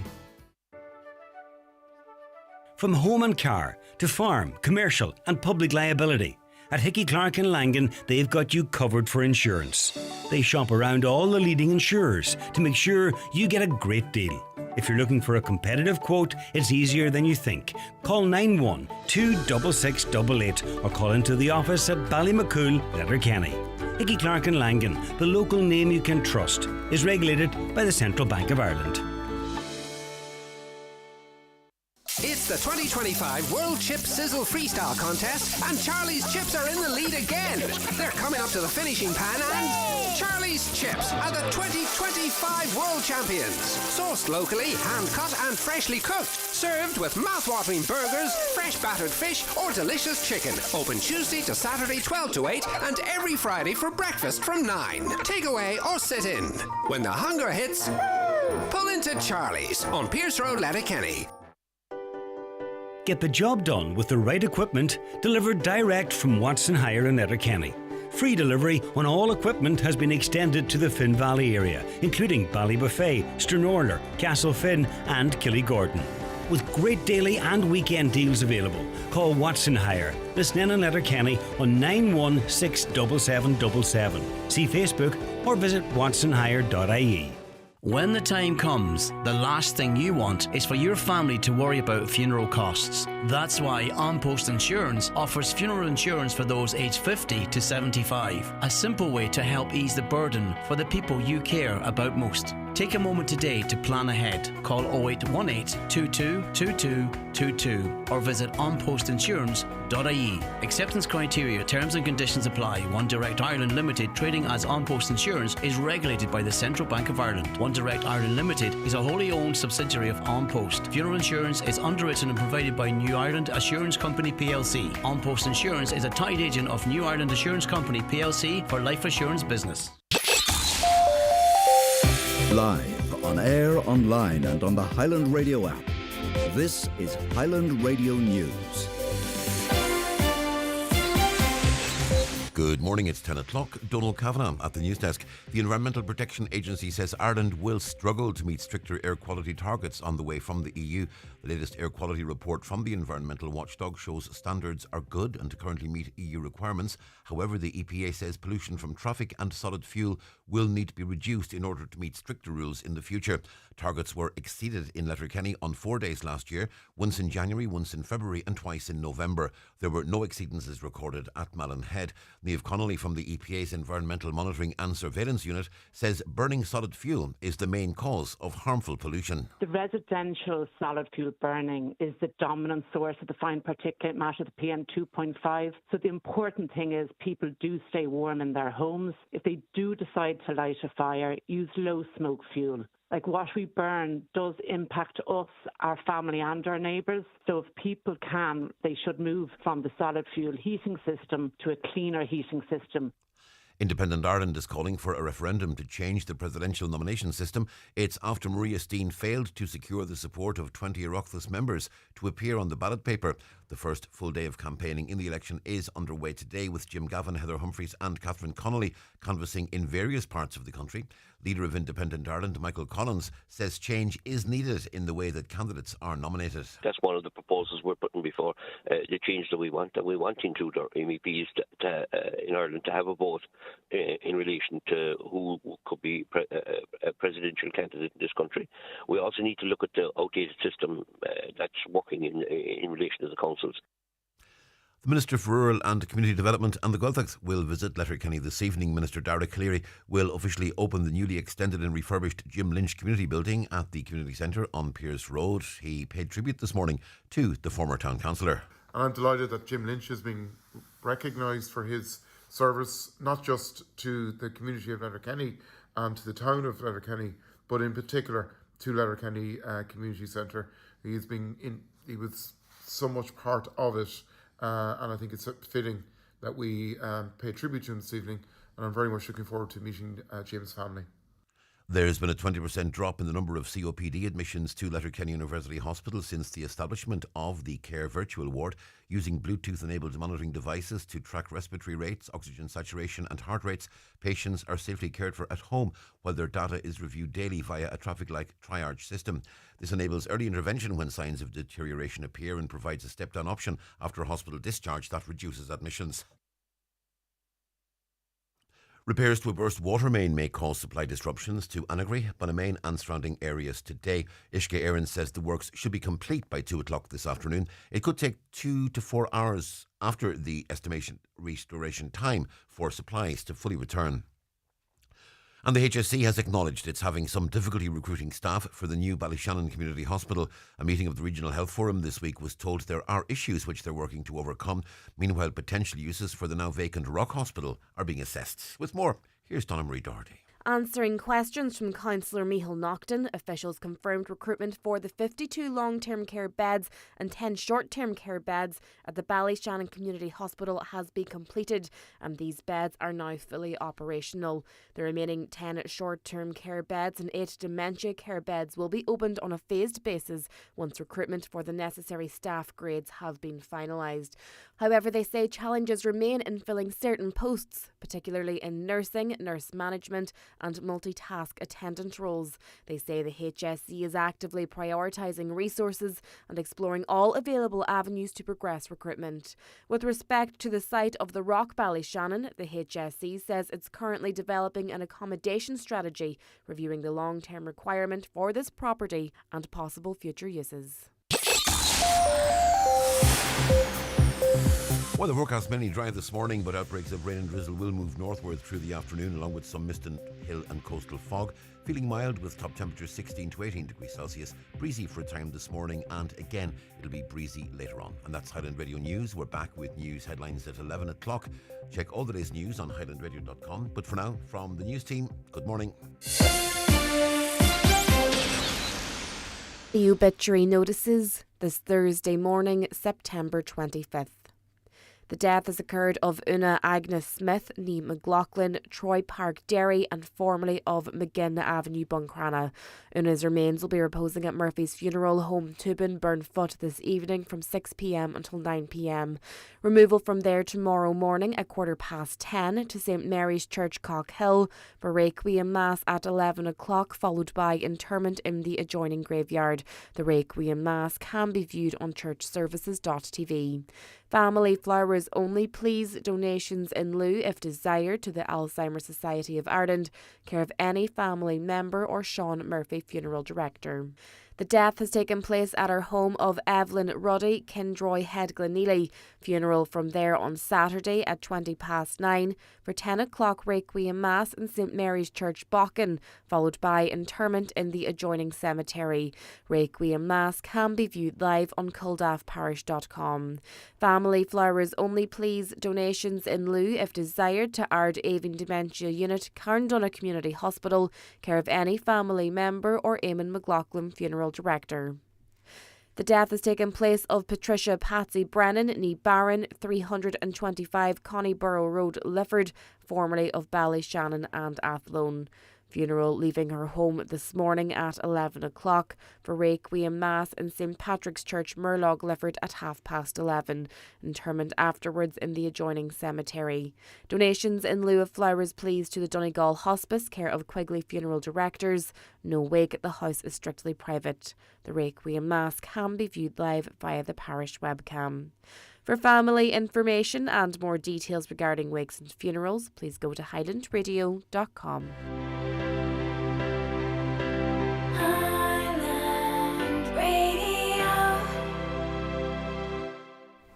It could be getting Dad that ride-on lawnmower. And the shed to put it in. And a greenhouse for your mam's veg. It could be another 20 acres for them both. Could be massive hedges trimmed to look like them. Could be the biggest garden Mayo's ever seen. Could need a gondola to cross their lake. The National Lottery. It could be you. Play responsibly, play for fun. You're very welcome back to the 9 till noon show. 08660 25,000, the WhatsApp and text number, or give us a call on 07491 25,000. A caller says many in Ireland leave to study veterinary abroad because Ireland requires 600 points, where you can study in other countries on less points and return home with the same qualification. Has he any idea if the standard required to enter ATU Letterkenny? Well, you heard the answer there. So there are ways that you can lower the points requirement with other elements of the course. That's the impression I got. I had contact with 6 Donegal County councillors, says a listener, who more or less said they would be prepared to vote to nominate Maria Steen. But they hummed and hawed about a meeting until it was too late. Anyway, one council nomination would be no good to Maria, but it just shows me that our councillors are not representing all the people. Fianna Fáil and Fine Gael, if the council's tied up to do their bidding, and isn't the position of president meant to be non-political? The government were afraid of genuine independent debate and excluded all genuine independents. But are you saying that Catherine Connolly's not a true independent? I wouldn't say just because other parties support her that dilutes her independency, maybe. I don't know. Hi, Greg. You don't know what's flying directly overhead these days? I don't know what it is. It's King 11, United States Air Force. Well, there's quite a bit of back and forth with military planes all of the time, but I don't know specifically what that is. Okay, really, they're not asking what it is. They're pointing out that these are military aircraft. Okay, thank you very much for that. Did anyone notice a low-flying aircraft over Buncrana yesterday around 11 a.m? It was a United States Air Force plane. I checked it on flight radar. This is a separate contact. And it's not the first time that I've seen a low-flying plane there. Yeah, the military planes seem to fly a bit lower. I remember noting one of those myself as well. A caller says, so our only option for the presidents are far left and very far left. I, along with many, will be putting Maria Steen on the ballot to show our contempt for the closed-shop nature of the election. If our politicians had accepted and implemented the recommendations of the Oireachtas from 1998, the presidential election would be a lot more representative. Disgraceful, anti-democratic politics. I'm not sure spoiling your vote is a protest at all. But it's completely up to you. That's the joy of having your own ballot paper. A caller says, though, for the first time in my life, I won't be voting. I suppose, why would you vote if none of the candidates kind of align to your way of thinking? That is the problem, maybe, where you have 3 candidates operating in roughly the same space, though I know Catherine Connolly supporters would say that is not the case. But there are many people out there that won't vote because they don't think there is an alternative that kind of works for them. The presidential election is not very exciting. Debates will be boring. Disappointed that Gareth Sheridan and Maria Steen were blocked. They would have brought a freshness to the debates. My opinion. Thank you. We appreciate your opinion. I don't think I'll be tuning into the debates, although I might. I don't know. Another on this issue, to obstruct a potential candidate from standing as a candidate smacks of the hallmark of a tin pot regime and its media backers running scared of the electorate. Whoever wins the rigged race for president, their majestic mansion in Phoenix Park, will always have the dark shadow of the affront of democracy hanging over it from Jim. But as I say, Jim, there's been more independents that have been selected to contest the presidential election than there have been party-affiliated candidates. Is it possible that maybe Maria Steen and her politics and her campaign just didn't resonate with enough independents for them to back her, in the Shannon of the Dáil? That is also a possibility, and arguably that potentially is also democracy. I'm not saying it's right or wrong. Right, can you... I'll tell you, I have a lot to get through in this hour, so we'll hold off some of those comments, come back to them in a moment. I just want to mention, though, that there is a coffee morning being held from 10 a.m. to 1:30 p.m. in the new hall in Falcarra. It's in aid of the Donegal Hospice. All are welcome. So that's a coffee morning today until 1:30 a.m. in the new hall in Falcarra. Get along, have a cup of coffee, a cup of tea, maybe there's some nice tray bakes there. And also, you're raising money for the Donegal Hospice and having a chat to other people and those around you in your community, which is always lovely. Right, it is jackpot today, and you can always win big on the Vision Ireland Radio Bingo. We chatted on Monday to a lady who collected €2,500, and that was the daily prize. It was a rollover daily prize as well. And really, the great thing about the money you can win on the bingo, the following day, the daily prize was back at 400, which is great, isn't it? But today is jackpot day, so good luck if you are playing. Don't forget you can get your books at any time. It's not a club, it's not a gang. It's open to absolutely everyone, and it's to put money in your pockets whilst you have a bit of fun and raise money for Vision Ireland. It's time for Vision Ireland Bingo on Highland Radio. It's Thursday, September 25th, Jackpot Day. Playing for the jackpot prize of €9,800 on the pink sheet. Reference number is S14. It's week 39. The jackpot number is 7. This number can come out in any position from the next 10 numbers drawn. Today's numbers are 26, 27, 40, 61, 32, 24, 11, 45, 29 and 28. Phone your claim to 9104833 before midnight tonight, leaving your name, contact number and the name of the shop where you purchased your book, and we'll call you back the next working day. Get all your Vision Ireland Bingo information at highlandradio.com. Braca Perth Sheep Breeders Society are holding their 12th annual show and sale of 100 aged rams, shearlings and ram lambs in Braca Livestock Mart this Friday 26th, including large numbers of SIS eligible rams. Large numbers of females also available on the day. Show at 4, sale at 6. That's this Friday in Braca Mart. If you have a special occasion coming up, Watson Menswear stock a great selection of men's and boys' formal and casual wear. Top casual brands include Mishmash, French Connection, Tommy Bow and Penguin. Formal wear names include Rimazumo, Sixth Sense and White Label, with a special suit deal of a 3-piece suit, shirt, tie and shoes, all for only €299. Watson Menswear, open 7 days a week on Main Street, Letterkenny and at watsonmenswear.com. We wish you a... It may be too early for Christmas carols, but it's never too early to start the Christmas shopping. Save hundreds, possibly thousands of euro shopping online with Space Hub Derry. We provide a full virtual address mailbox service for all your Christmas parcels and post. Save on delivery and on customs tariffs this Christmas with Space Hub Derry. Open Monday to Saturday, collect at your convenience. Find us on Facebook and Google Space Hub Derry. So there's a lot of talk of coverage of elections and what have you, and an organisation has been scouring both the local and national media over the last while to ascertain the type of coverage the three presidential candidates have been given. Jim Gavin dominates national airways with 34.9% of the share. Catherine Connolly leads overall mentions but tilts negative. Heather Humphreys posts most positive tone locally, strongest in Cork, Cavan and Monaghan. Nationally, Fianna Fáil's Jim Gavin has emerged as the candidate with the strongest national radio footprint in the run-up to the 2025 presidential election, according to new research from Everhays.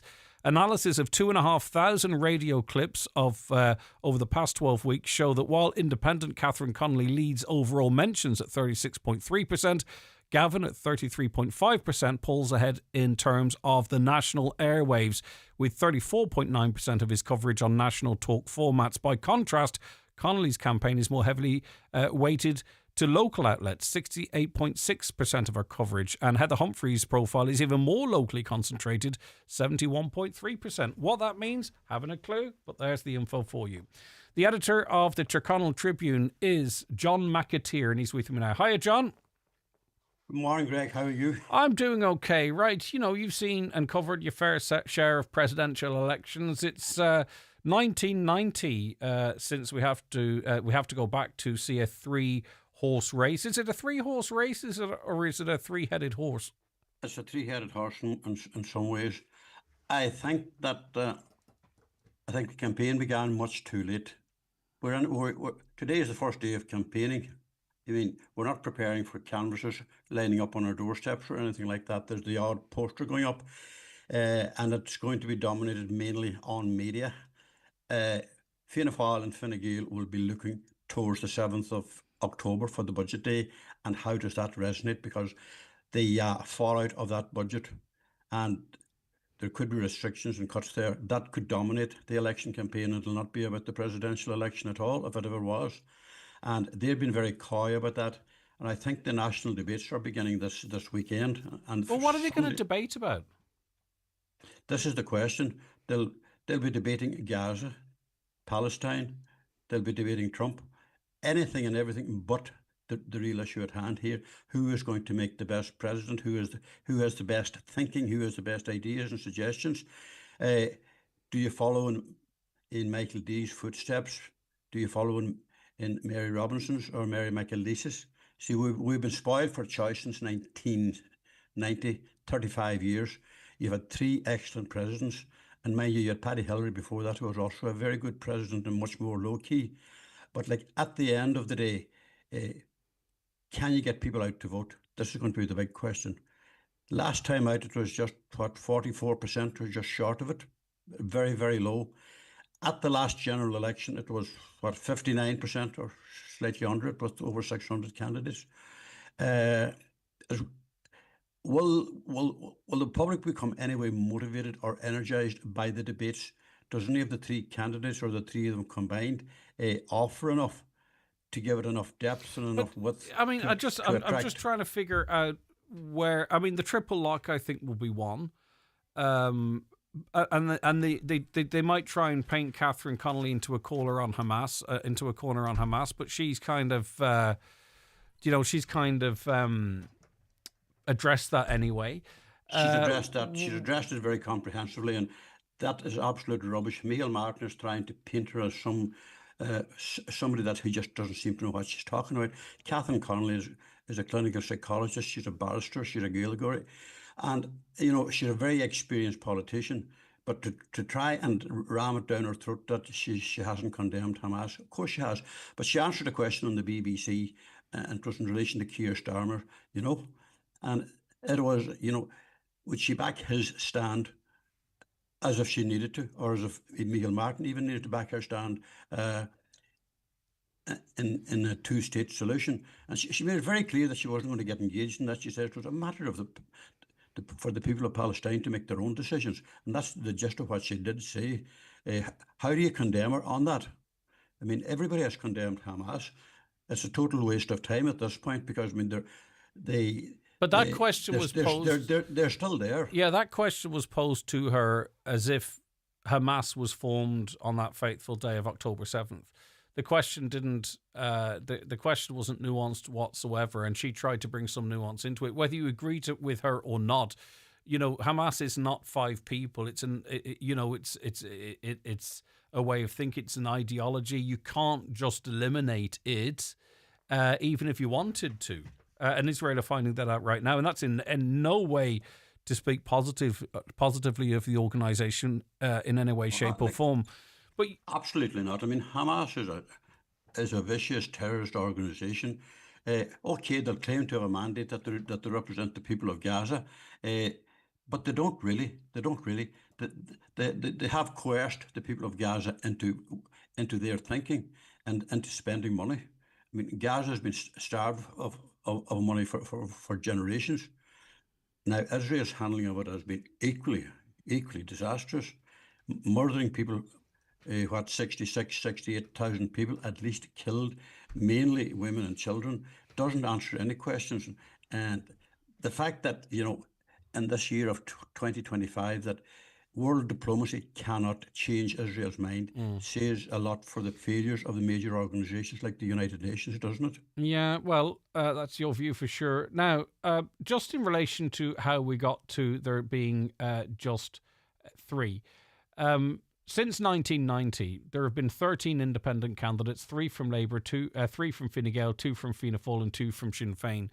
Does that prove that the system actually does work if you get the right independent, or is this the election whereby the parties were able to actually flex their muscles to show how they actually can control who gets on the ballot paper? So what I'm trying to get at is, were the likes of Gareth Sheridan, Maria Steen and others blocked from getting onto the ballot paper, or did democracy work and their message simply didn't resonate with those that they needed to support them?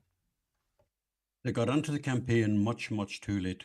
In 1990, Mary Robinson was in the campaign at the beginning of January. Likewise, Mary McAleese in 1997. The campaigns were... People were engaging with the campaigns because I think it was of the calibre of the candidates at that point. But there was no real attempt to get any campaign up and running this time until about 3 months ago. And Catherine Connolly was talking about it probably at Easter time. Heather Humphreys was nowhere in sight because Mairead McGuinness was going to be the Fine Gael candidate. And Fianna Fáil looked at a stage that they mightn't have a candidate. There was probably talk that they might have a joint candidate with Fine Gael as part of the coalition that they're in. Anyway, they came up with a candidate from well outside the party, and now they have Jim Gavin in there. But no, the campaign just didn't ignite. The question is, can it now ignite? Can the first debate? There's a debate on Virgin Media, I think, in the next number of days, and that's how much up to speed we are with it. I think it's maybe the 29th, is it? And then the Week in Politics on Sunday week is dealing with it. Now, there's going to be no mad rush to spend big money on the debate to see how does these first two debates work out for them, because has the three candidates combined have that ability, that skill, and that political talent to hold the attention of the public for a couple of hours? I mean, last time out was quite different. You had three of the former Dragons. You had Peter Casey, you had Gavin Duffy, and you had Sean Gallagher in there, and you had Joan Freeman. They were all good debaters. Michael D. Higgins, excellent. And at the end of the day, the debates weren't just 100%, but they were enough to hold the attention of the public. How do Heather Humphreys and Jim Gavin debate anything? I mean, one's Fianna Fáil, one's Fine Gael. Jim Gavin's, not got a background in politics. I'm not sure either or will try and, land a big punch on the other. So how do they even debate? You can't have a good debate with three people. This is where Maria Steen and Gareth Sheridan would have added so much to it. I don't think anybody saw either of the two of them winning an election campaign, but they would have added a new dimension and they would have held the three candidates to account. That's not going to be happening, you see, and this is the importance of having had those two candidates. But I mean, the decisions were made otherwise. They were rejected within a fairly narrow remit. Gareth Sheridan looked fairly good middle of last week that he could have got 2 extra councillors in the Midlands. He didn't get them. Likewise, Maria Steen probably worked extremely hard, but when she failed to get people like Michael McDowell on board, it was a lost cause. Paddy Tobin done all the running there with Into, but he just could not sell the message. And Steen would have been. She's an absolutely brilliant debater. She is a barrister, but she has that turn of phrase, and she's very, very quick thinking. She's great in front of the cameras. She would have brought out all the fault lines in all of the three existing candidates, and there's no doubt about that. Now, I don't see either of the three of them punching too many holes in each other's egos or anything like that. I can't see the debates being all that enlivening. It isn't that the three candidates are probably worthy of being where they are, but will they hold that attention span that's needed from the public? As of now, I cannot see that happening. What does it mean if you have three candidates that are left-leaning? What does it mean to turn out, right? So there's lots of people listening to this show and swathes around the country that would be more conservative in their thinking, that may have voted certain ways in certain referenda. Do they don't come out and vote at all, do they? So what does that mean? Or maybe they do, it's a question, not a statement. So what does that mean to turnout then? You see, yeah. You see, despite the activity of the last one, and Michael D. Higgins was going to be a shoo-in anyway, his popularity was huge. But I mean, the vote was hugely disappointing. It was the lowest on record up to now. And the big danger here is that people will not engage. I think it's going to be in the 30s. I genuinely think the turnout's going to be in the 30s. my gut instinct is that it could be in the mid-30s, unless something dramatic happens. And with the three candidates, they're all, well, Jim Gavin, we can't comment on too much because we don't know him. Heather Humphreys will be a very solid performer. She was a minister for 11 years. She was a councillor since 2004. She brings a wealth of experience and knowledge and diplomacy into it. She's a very very, very popular politician. So was Catherine Connolly. She's a very quiet way. She has a huge uphill task, despite that she has the whole left-leaning coalition behind her. That might work if they can all get motivated in their own particular areas to go out and canvass doorsteps, because you won't get elected without doing that. You can talk for all you want to on television and radio and all that kind of stuff, like us talking here now. On the day, will people decide we'll not bother? Somebody's going to get elected. We'll just leave it at that. Will the younger generation bother voting at all? That is the big one. Say the under 45s. I genuinely can't see under 45s coming out there's so much dissatisfaction or disillusionment or disinterest in politics, and then you get to the presidential area whereby, you might try and argue some significance for it, but even, those who are very strict in certain points, like Catherine Connolly, for an example, as already said, she's unlikely to really exercise the only real power a president has. So what's the point of it other than shaking hands with footballers, welcoming heads of state, etc.? So why? And some of that's kind of opinion, some of it's just questioning what people out there might be thinking and whether or not it's worth voting. Well, the president has a fairly important role. They're the head of state. They're effectively, they are Ireland's diplomatic voice in every nation across the world where they're invited to. And they make themselves known. A president will develop their own presence and make their own statements accordingly, as our three previous ones have proven. And they have brought a whole new dimension to it, that you're not tied within all the constraints of the Constitution. You can travel outside of that as long as you don't try to overthrow the country, because the government can't do very much about that. But the three candidates you have there have a huge amount of work to get a message out there, to say to us, please come out and vote. Okay, so vote for somebody. Who wins and how? I imagine that Catherine Connolly would require a massive first preference to stand a chance. Jim Gavin, obviously, I imagine is going to do very well in the biggest population on the island, and that's in Dublin. But how will he do elsewhere? And then obviously we know that Heather Humphreys is a popular politician. So break it down for us. Who does well where? Who gets over the line in your view? But look at the fact of the last general election in November. Again, a low turnout of under 60% for the first time. Fianna Fáil at 481,000, Fine Gael 458,000, Sinn Féin 418,000, and Independents at 291,000. You break it down on those lines, how many of those will come out and vote again? How many of them are more disillusioned than they were last November? What did we expect last November? We didn't expect a change of government, that's for sure. We didn't expect the Greens to be annihilated. We didn't expect Michael Lowry's independents calling the shots to form the government. Those are the things that happened there. Are people happy that happened? Will they be happy that a group of rural independents who should have had really no say in government occupy two senior junior ministries? And there's a whole lot going for them there. Are people happy with that? Are people happy with the current status from the point of view of rising prices and challenging? There are record numbers of people in arrears with their ESB bills. But does Catherine Connolly go after the other two candidates on those issues? She does, yeah. Will she, though, in the debates? It doesn't. I don't get that impression from her. No, I don't either. Now, this is where her advisors would have to come in. Probably the first of the opinion polls should be out this weekend or early next week. So does she have to make the campaign like a referendum on the government? That's the only way she gets over the line, isn't it? It's going to turn out that way anyway. That's the way people are going to vote, and a lot of it's going to be. A lot of it is going to happen after the 7th of October. The budget is going to be a real game changer for people's thinking.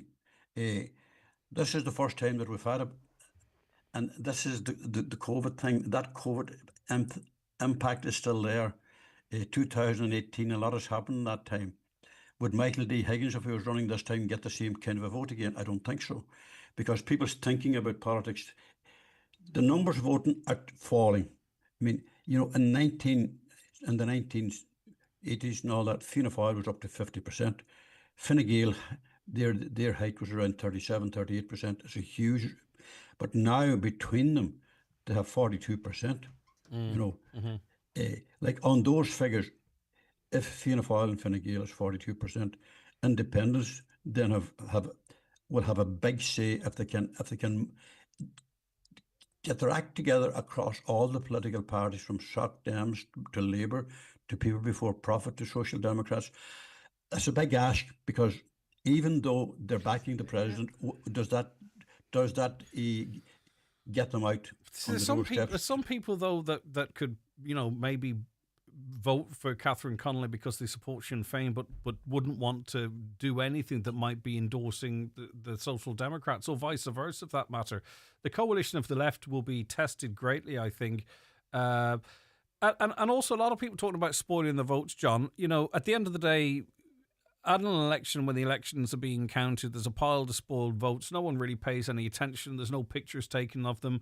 Other than what you might feel you're doing individually, you're not really achieving anything other than really not blocking the person that you might not want to be elected. Like, spoiling your vote really is irrelevant, because say, for instance, you didn't want Greg Hughes to be elected president and you wrote down John McAteer to spoil your vote. That's great for me, because, you know, that's another vote not against me. So, you know, spoiling your vote could be handing the election, if you were to vote, to someone you're not interested in. The problem is, and this is a big issue, the spoiled votes are done because people are marking one for the first candidate and one for the next, or two X's. The numbers of ballot papers that are defaced and messages written on them is very, very, very low. It would be less than 1%, I would imagine. I mean, there's just a handful of them really that go to the polling station to deliberately spoil their vote. That's something that, you know, if it's worth your while to be part of a democracy, and that takes you out to the polling station on the day of the election to go and spoil your vote, you're not making any point at all. Well, there could be 30,000 of them sitting on a table in the count centre, and all it is doing is votes that are not opposing someone you might be against. It doesn't count towards anything. But as I say, maybe it's enough for someone to do it personally. But if people are motivated to do that, the politicians and the political parties need to look at what they're doing. I mean, what has the government been doing for people? I mean, how do people see the government that was elected last November? We've not heard very much from them. Has the housing crisis eased? Has the hospital situation eased insofar as waiting lists and queues at A&E? We're coming into winter now. People will be looking at their own personal situation financially, and they'll be asking themselves, can we vote for this person? Can we vote for that person on the basis that there might be more value to us in our thinking and in our way of thinking? Okay. Do they believe that the government is already failing them? That'll be a big motivating factor. But at the end of the day, as you said earlier on there, we could be down in the mid-30s for a poll, and that would be a disaster. Because, you know, the fact is that, first of all, the registers are totally out of kilter. Art O'Leary has already said on your show that there may be 500,000 people too many on the register. I wonder what have they been doing about that there, because all of that plays into it, you know. All right. Listen, John, it's fascinating as always. We'll touch base again after we get through the debates or what have you and see. I just think, you know, there's so many people who perhaps don't feel represented by any of the candidates. Will they vote at all? And this is not any criticism of the candidates. It's literally just where they stand in the political space. They're three fine people, I'm sure. So I don't want anyone to think it's me slagging anyone off. That's not the motivation. All right, John, thanks very much. Great to make your paper this week. I'm down in the bottom corner of one of the picture specials, which is lovely. Thank you for that. lovely. Right, Absolutely brilliant. Look after yourself. John McAteer, their editor of the Tyrconnell Tribune, 086 60 25,000. If you're aged 59 to 70, we will invite you for a free HSE bowel screening home test. Screening can help find signs of bowel cancer early, before any symptoms show, making it easier to treat. Discover a new way to cook outdoors with the Ninja Woodfire Electric Barbecue Grill, now at Ben Sweeney Euronics. It's a grill, smoker and air fryer all in one, with 7 cooking functions, no charcoal, gas or flames needed. Woodfire technology delivers real smoky flavour anywhere, in the garden, patio or in the campsite. Weather resistant and ready year round. Get the Ninja Woodfire Electric Barbecue Grill at Ben Sweeney Euronics, Letterkenny and Dunlow. Imagine if you could test drive everything in life. Marriage, new jobs, even your in-laws. Well, at least with your next car you can. At iMotors, we've been helping Donegal families for over 50 years find quality used cars they can trust. All 100% checked and come with a warranty. Take one for a spin today. Visit us in Letterkenny, Malin Village or at imotors.ie. iMotors, fearless generation.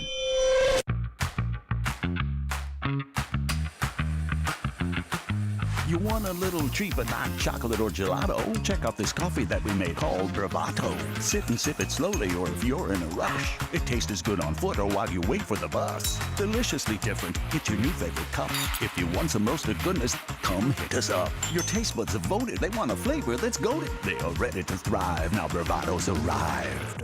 Deliciously different. Find your nearest store at bravado.com.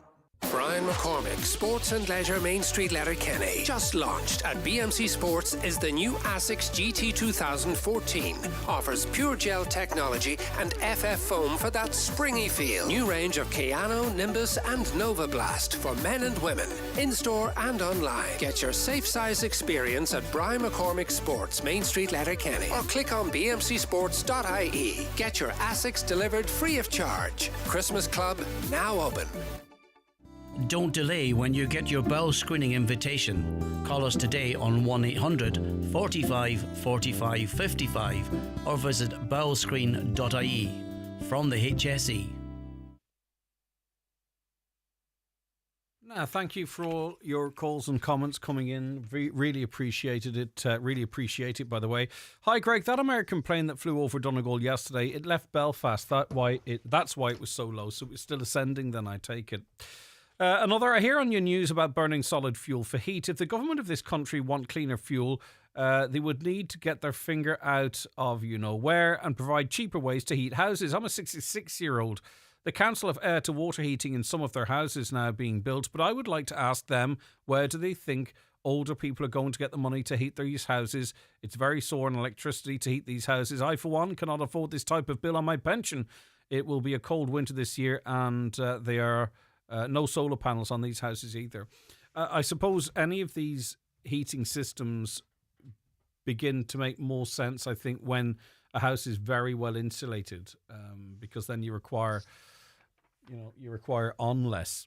A choice between two Liberals and one hard left Liberal. Spoil your vote and give Maria Steen number one for a real alternative. Again, we've discussed whether or not that makes a difference, but it's completely up to you.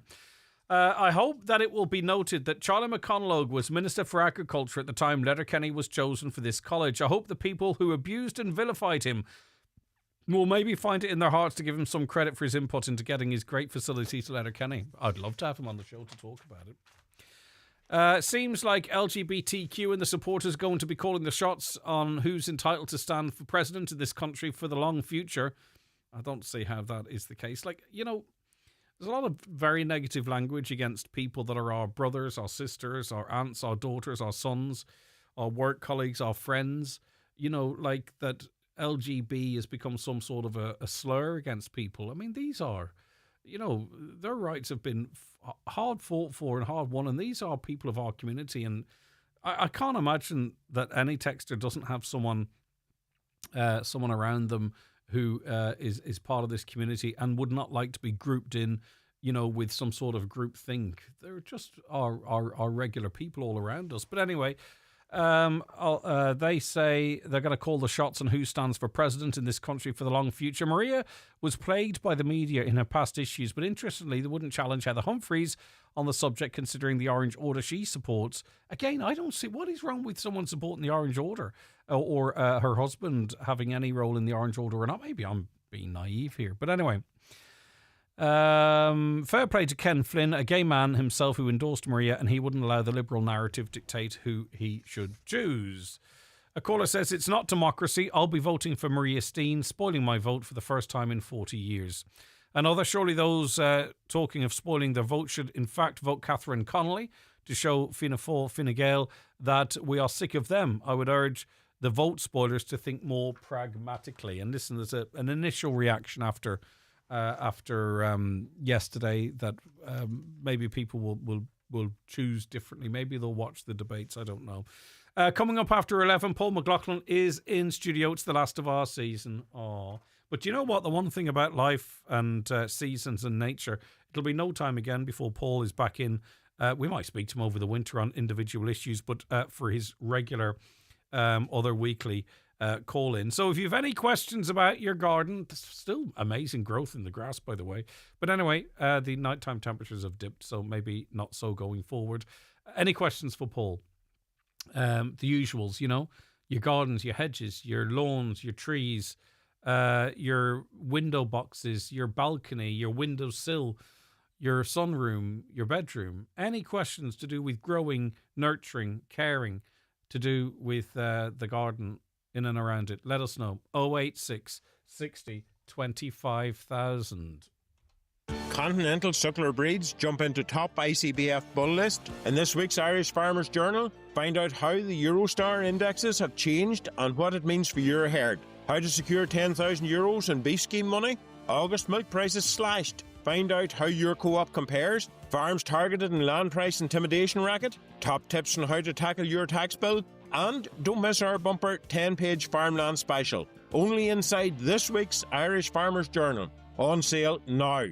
The sofa and mattress sale ends this Sunday at Easy Living Furniture. If you're searching for a stylish new sofa or a more restful night's sleep, look no further. We have a wide selection of sofas and mattresses with huge reductions across both ranges. Speak to our furniture experts in store today to find the pieces of your dreams at unbeatable prices. The sofa sale ends this Sunday at Easy Living Furniture, Crescent Lake Retail Park, Derry, Londonderry.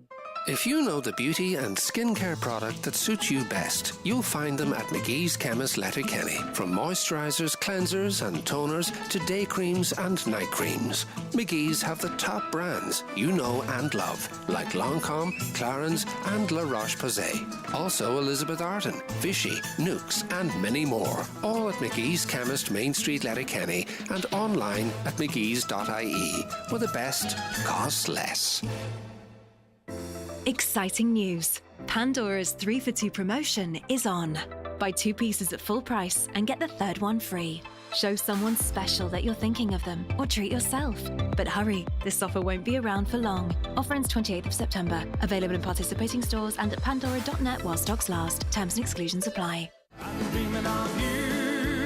It's Patrick Feeney here, and I'm looking forward to the Highland Radio Country Music Weekend at the Clanry Hotel in Letterkenny this October the 31st and November the 1st. I'll be on stage along with Michael English, David James, Stacey Breen and Jordan McFadden. It's going to be 2 fantastic nights of music and dancing, but spaces are filling fast, so book now at theclanryhotel.com or highlandradio.com. Highland Radio weather updates brought to you by McElhenny's. With new season styles arriving daily, discover the latest fashion, footwear and accessories for autumn in store or shop online at mcelhennys.com today. So this more pleasant weather this morning will give rain and drizzle moving northwards through the afternoon, along with mist and some hill and coastal fog. Feeling mild with highest temperatures of 16 to 18 degrees. Breezy for a time this morning and again later. Okay, we're joined now by our resident historian, Dr. Joe Kelly, and we're focusing on Uachtaráin na hÉireann. No coincidence, or else an astonishing coincidence, Joe. Morning to you, Majin Wai and Waltu Gamai. Go mai get the good hand agus the luck déisteach and we in Highland Radio. Good morning. Listening. My who. Right, okay. What is the President of Ireland? When was this established? What's the role? Well, it was really only established in with the Constitution of 1937 when we had a new Bunrocht or a new constitution. And the Constitution obviously had to decide how we're going to have division of powers within this country, how are we going to be governed, how are we going to be ruled. And really, what's interesting is when we got independence in 1922, we didn't have a president. So from 1922 to 1937, even though we were the Irish Free State, and we had a constitution of 1922, there was no president, and that wasn't allowed because what we had was a governor general from the king at the time, George V, and then Edward VIII. Both of them had a representative as part of the treaty of 1921-22 that we could not have anybody other than that, the governor general, and they resided in what was the Vicar Lodge, or what now is known as Arizona. And the last one of the Governor Generals was a man by the name of Donal Buhala, who refused to stay there and refused to take the fee or the stipend, the finance sort of remuneration for it, because he was too much of a Republican and didn't want to have anything to do with it. So when the new constitution was being formed, De Valera changed a lot of things, and one of the things he did was he got rid of the Governor General.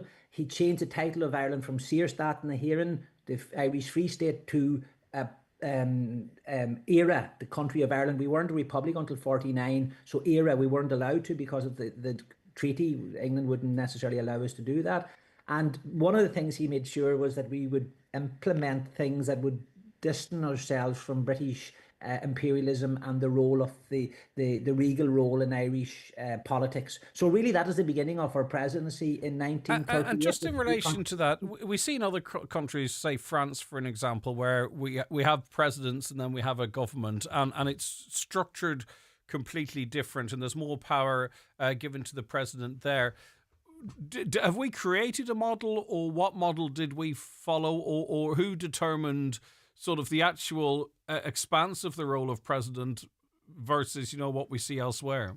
Yeah, a very good question. And to be honest with you, what I'd really need to do is give maybe do a show with you, or a deep dive into that one elsewhere on the actual constitutional role of the president and the functions and the competencies of the president. But just to answer your question very quickly, the president in other countries, for example, France and America, have far more powers as such. Our Taoiseach is, so to speak, the person with the powers, the governmental powers.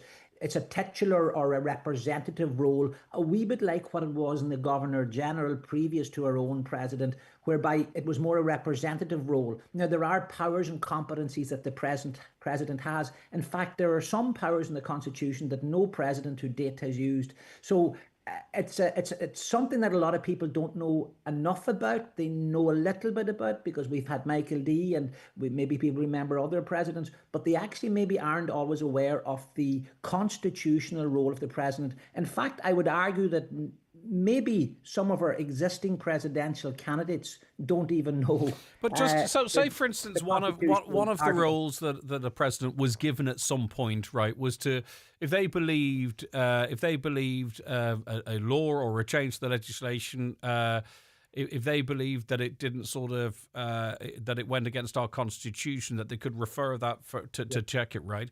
Yeah. Like, was that always just notional, never to be used? Or I'm just wondering, did our founding fathers, in inverted commas, believe that the role of president should be more important and that they would be able to hold a government to an account? It's just the fact that power has never been invoked. Why was it ever placed there in the first place if it's never to be used? Because now what you're told is that, right, there's better ways to challenge it, and if you refer something to the Supreme Court and it's upheld, that's it. It can never be challenged ever again, and blah, blah, blah, blah, right? So, but in reality, was it someone put that into the role of president for a reason? It's never been exercised as far as I'm aware. Why? Well, firstly, there are, according to the Constitution, there are roughly five. I mean, it depends how you interpret it. There's five main primary roles, functions of the president. And one of those that they have discretion on is the right to refer a bill after consultation with the Council of State, to the Supreme Court. It's a safety measure, which is a very good measure in fairness, but once it's been referred to the Supreme Court, it can never be challenged again. Michael D. Higgins did it there with the judicial review, the appointment of people to the High Courts. He did that in October 23, if my memory is correct. Cool, right.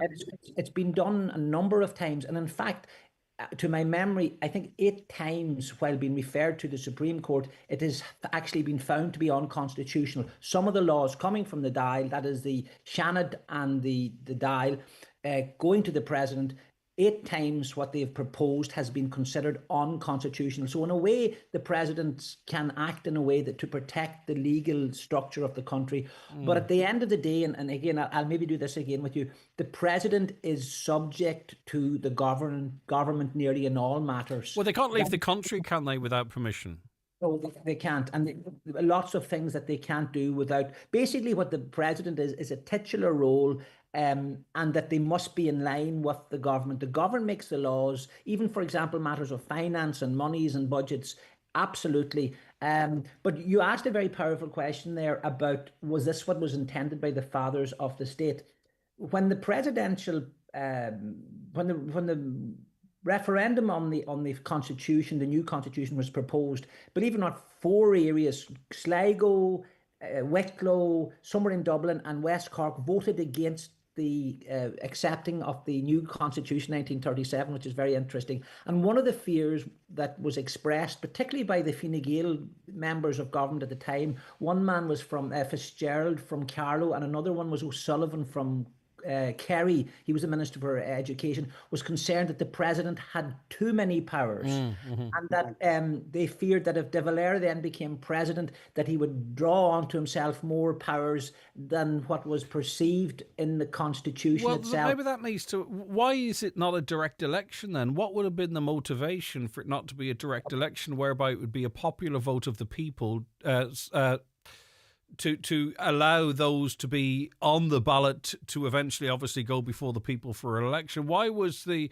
has the process of getting on the ballot always been so convoluted? Because it does seem to be appealing to the classes and open to a little bit of massaging, let me put it like that. Well, it comes down to how we see our elected members, that is our senators and our TDs. You see, I always understood, as it is, the philology of the word Teach the Dála is messenger to the Dáil, but what we have, and I've said this before in your show, we have a DT, a Dála Teachtar. They are no longer representing us, they're representing agenda and coming down with their agenda to us. And we've seen this now with this presidential election. Likewise, the county councils, we have 31 local authorities in Ireland. You need only 4 of those to get a presidential nomination. And I think councillors have to have a real hard think. They have been given it's in the Constitution, a constitutional privilege that you and I haven't been given, Greg. Gardaí haven't been given. If I was a councillor, I would have insisted to at least have had a meeting, because I think it's so important to be given that right. Now, from there, whether or not you nominate someone that you don't agree with, that's a different conversation. But to not actually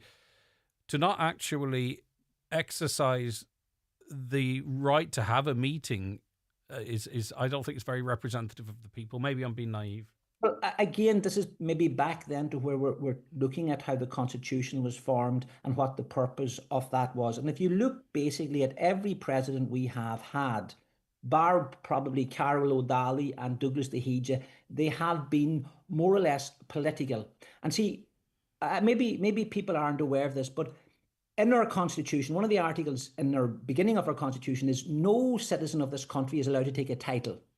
So Sir Bob Geldof looking for the presidential role is a conflict, because as a republic, everybody is equal. So we can't have titles. Nobody is above anybody else. Yeah, everybody is equal. So you can't have Sir and Lord in a republic. In a republic, everybody is equal. And that has been the basis of our understanding of our Constitution and everybody in this country. And I teach children, and I've taught thousands and thousands of children over my years, decades of a teacher. And I've always told the children to aspire to what they dream. And one of the dreams that any young boy or girl in this country could have and should have is the right to become the first citizen of the country, the president of the country. In a republic, every citizen should be able to have that aspiration, should they so wish. But it's clear now that that is no longer the case. It is now belongs to the political elite. And what they have done is they have surrounded the presidency and controlled it and manipulated to their own benefit and use. And that makes it a very, very precarious situation. Okay. And I'm asking, are we living in a republic anymore, or are we living in a dictatorship? Okay, well, let me tease that question out with you a little bit further after we take a break on the news. So Joe's going to rejoin us. He's been very generous with his time. He's going to rejoin us at about 2 minutes past 11 after these. It's the Right Price Tiles wood flooring and bathware 70% off sale. Get up to 70% off all your purchases. Up to 70% off all tiles, all wood flooring, all bathware. Everything's reduced in store. The 70% off sale at Right Price Tiles wood flooring and bathware. Stores nationwide. Sale now on. Who's watching your home while you're asleep, at work, or on holiday? With the Sheridan Security Alarm System, you can be assured of round-the-clock monitoring. Our central monitoring station is on duty 24 hours a day, 365 days a year, monitoring homes and businesses in the northwest for intruder, fire, panic, and medical signals, giving you the peace of mind you deserve. Sheridan Security Systems, Bonagee, Letterkenny, protecting what you value most. Call us for a free quotation on 9126. 6025. September is set up with special offers this week at Dunnes Stores. Like 2 for €20 on selected Ariel Fairy and Bold Pods, Persil caps and liquids, Lenore beads and Andrex toilet roll. Or mix and match pot noodles and Knorr quick lunches, 5 for €5. And snacks like Cadbury's Block Bars and Tato 6-pack range, 3 for €5. Plus, save more with your 10 off 50 or 5 off 25 vouchers. Dunnes Stores, always better value. Terms and conditions apply. Vouchers can be used on next grocery shop. Has your child recently started school? Donegal County Library, in partnership with First 5, a whole-of-government strategy to improve the lives of babies, young children and their families, is here to support this big step. Visit your local library and you can pick up a free little library book bag and their very own library card. There's one for every child starting school, available now at your local library, an initiative of the Government of Ireland in association with Libraries Ireland and Donegal County Library.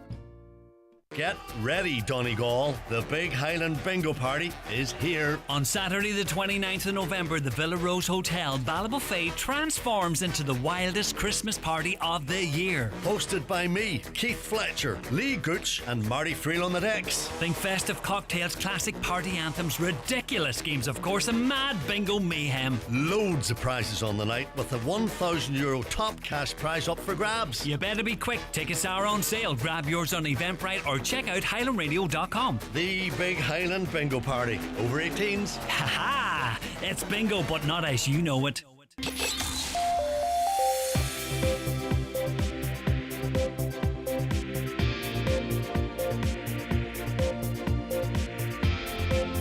The county's #1 talk show, the 9 till noon show on Highland Radio. It is 11 o'clock. Dr. Joe Kelly still with us. We'll get back to him after we get the news headlines now from Donna Marie Doherty. Good morning, Donna Marie. Thanks, Greg. Good morning. Concerns have been raised locally in relation to alleged break-ins in the Muff area. Gardaí have confirmed one incident that has happened over the past 5 days in the Meenayally area. A number of items were reported missing from a premises between Tuesday night and yesterday morning. Technological universities are before the Oireachtas Higher Education Committee this morning to highlight the need for student accommodation. It's hearing from representatives from the ATU in the Northwest, TU Dublin, SETU in the South East and TUS Midlands Midwest, as well as Munster Technological University. Many of the technological universities have no on-campus accommodation and are primarily relying on the private sector. The Minister for Rural and Community Development and the Gaeltacht will be visiting Letterkenny this evening. Minister Dara Cleary will officially open the newly extended and refurbished Jim Lynch Community Building on Pearse Road. Minister Cleary says the use of the community centre is up by almost 40% and has paid tribute to the former town councillor. There are 62 patients in the Northwest that are waiting on a hospital bed this morning. 32 are located in Letterkenny University Hospital and the remainder are based in Sligo. The EPA says Ireland will struggle to meet stricter air quality targets on the way from the EU. The latest air quality report from the Environment Watchdog shows standards are good and currently are meeting EU requirements. However, the Environmental Protection Agency says pollution from traffic and solid fuel will need to be reduced to meet stricter rules in the future. Targets were exceeded in Letterkenny on 4 days last year, once in January, once in February and twice in November, and there was no exceedance recorded in Mallinhead. And finally, repairs to a burst water main may cause supply disruptions to Annagry, Bonnaman and surrounding areas today. Uisce Éireann say the work should be completed by 2 o'clock this afternoon. That's all for now from the newsroom. Back with more at 12 noon. Thanks, Donna Marie.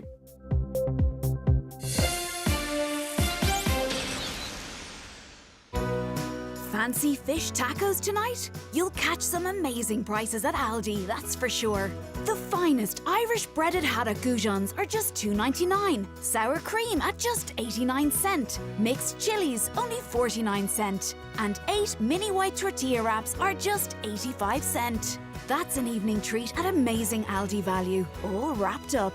Good food, good mood from Aldi, while stocks last. We're in the company of historian Dr. Joe Kelly. Joe, thanks for that. I was looking just at some of the numbers. 12 independent TDs, 13 independent senators, some of them appointed by government, of course. Less than 200 county councillors around the country independent. It's not a bit wonder it's a struggle for different voices to get on the ballot paper when you look at the numbers like that. I never really give it strong consideration before, but looking at those figures, the parties have it tied up. Absolutely. And I don't think that's what the Constitution intended. And see, the question we have to ask ourselves then, as citizens of a republic, have we to tolerate the manipulation of our democracy and that the power lies in the hands of a few people, i.e. the political elite? I just wonder, has Simon Harris actually breached the code of conduct criminally by instructing his Fine Gael councillors to block someone? I can't understand that mentality. Is he saying therefore that we just want our person and we don't want anybody else's vote? So when it comes to an election, we don't want a transfer if we don't want a number 2 or a number 3. You see, that's my concern, that they've controlled all this. And here's maybe what people don't understand, Greg. Fianna Fáil, Fine Gael, the political parties are funded to the tune of 5.1 million last year of your taxes, my taxes, and your listeners' taxes. That works out at €136,000 a day that's been given to the political parties in this country. Yes? And that money is used to promote their parties. And so, for example, if we take the last referendum where 84% of the people of Donegal voted no, the political parties had a budget to push for a yes. Those of us that wanted a no and campaigned for a no had zero of a budget. And if I were to stand for an election, I have zero of a budget. But if I'm in a political party, I have a share of 5.1 million of the taxpayers' money. So the government parties that are standing for the presidential election are being funded to run someone, and they are blocking anybody else from going. But I mean, obviously, listen, the key thing there is taxpayers' money, but Maria Steen's campaign would have been well funded through other avenues as well. But through other avenues, not the taxpayers. No, I do understand, and I take your point. And just one other thing on that, Greg. If someone reaches a quarter of the quota, as I imagine all three will do, they will also get another 250,000 each. That's 750,000 further of Irish taxpayers' monies is going to be given to each of these presidential candidates for their campaign. They know that they will get that. If I were to stand for independent, or you would stand for independent, and we don't reach a quarter of a quota, we get zero. They will be guaranteed 250,000 more into their party funds, so they can afford the posters. They can afford to use the media. Again, it seems to be a system in place where the political elite are usurping the situation to their own benefit. Okay. And so we're a very, very precarious position. And I heard Nicholas Crossan some weeks ago on, I thought he was very wise, the former mayor of Donegal, and he talked about Henry Ford, who produced a million Model T cars, and he wanted to produce them in such a speed that he didn't really care about the colour. And someone said to him, Mr. Ford, why can't we have any other colours? And he says, look, you can have whatever colour you want as long as it's black.